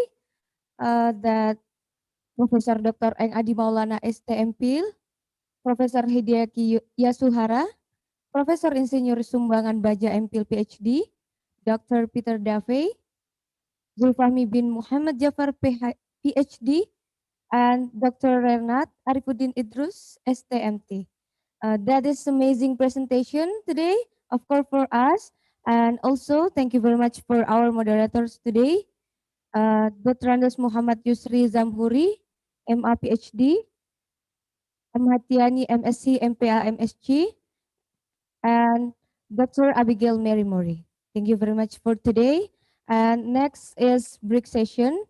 So to all participants, can return to join Zoom at 1 p.m. or you can stay in your Zoom and you must back at 1 p.m. And then we will be continue with the next agenda, that is parallel session, and that will be taken with a moderator in each room. So to all presenter, you must to check your schedule and your room. Thank you very much for today. I'm Cindy Sri Febriana Hendra. Wassalamualaikum warahmatullahi wabarakatuh.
Pada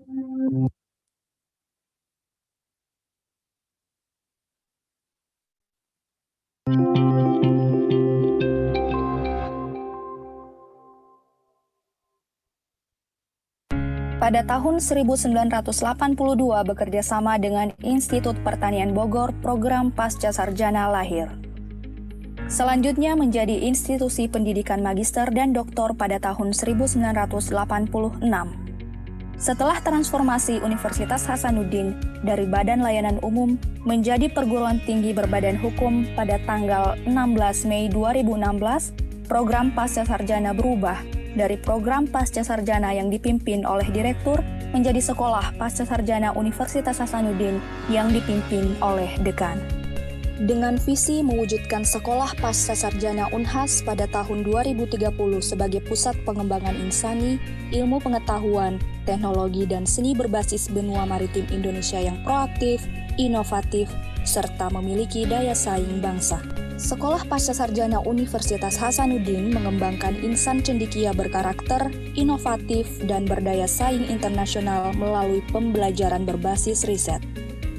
Menciptakan, mengembangkan, melestarikan, dan menghilirkan ilmu pengetahuan, teknologi, dan seni untuk peningkatan kemaslahatan bangsa. Dalam rangka memperkuat relevansi Sekolah Pasca Sarjana Universitas Hasanuddin dengan kebutuhan sumber daya manusia dan ilmu pengetahuan serta teknologi dan inovasi di era digital dan revolusi industri 4.0, maka beberapa hal telah dan terus dikembangkan di Sekolah Pasca Sarjana, antara lain kami mengembangkan kurikulum baru dan bahkan prodi baru sesuai dengan perkembangan terbaru. Yang kedua, menunjang internasionalisasi Unhas menuju World Class University. Yang lain adalah pembelajaran berbasis digital termasuk melalui pendidikan jarak jauh dan juga masif online dan open course.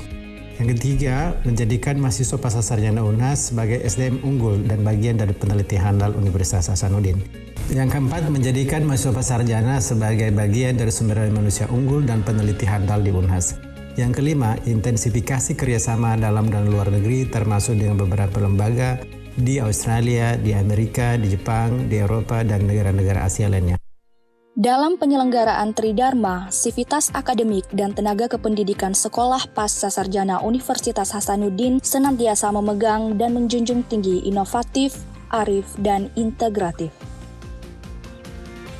Sekolah Pasca Sarjana Universitas Hasanuddin berkomitmen untuk menyediakan peluang belajar bagi mahasiswa dari seluruh dunia melalui program beasiswa, kerjasama, dan mandiri. Sekolah Pasca Sarjana ikut mengembangkan SDGs Center sebagai bagian dari komitmen untuk mengembangkan kemitraan global dalam mencapai tujuan pembangunan berkelanjutan secara global. Dalam upaya internasionalisasi, Sekolah Pasca Sarjana telah dibentuk beberapa langkah di antaranya. Pembentukan Center of Excellence on Interdisciplinary Science for Sustainability yang akan mengembangkan riset-riset dan kerjasama multidisiplin. Membentuk unit pengembangan reputasi internasional yang akan mengawal pengembangan prodi-prodi membuka kelas dan mengembangkan kerjasama serta mengawal peningkatan jumlah dan kualitas publikasi internasional. Program studi yang dikelola Sekolah Pasca Sarjana Universitas Hasanuddin sebagai berikut.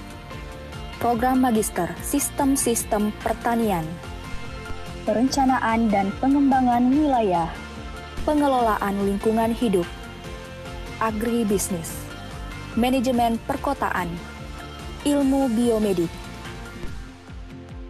Gender dan Pembangunan, Teknik Perencanaan Prasarana, Teknik Transportasi, Kebidanan,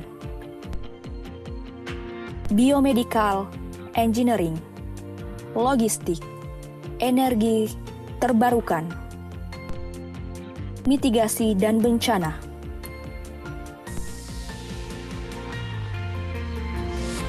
Program Doktor, Ilmu Pertanian, Studi Pembangunan, Ilmu Lingkungan.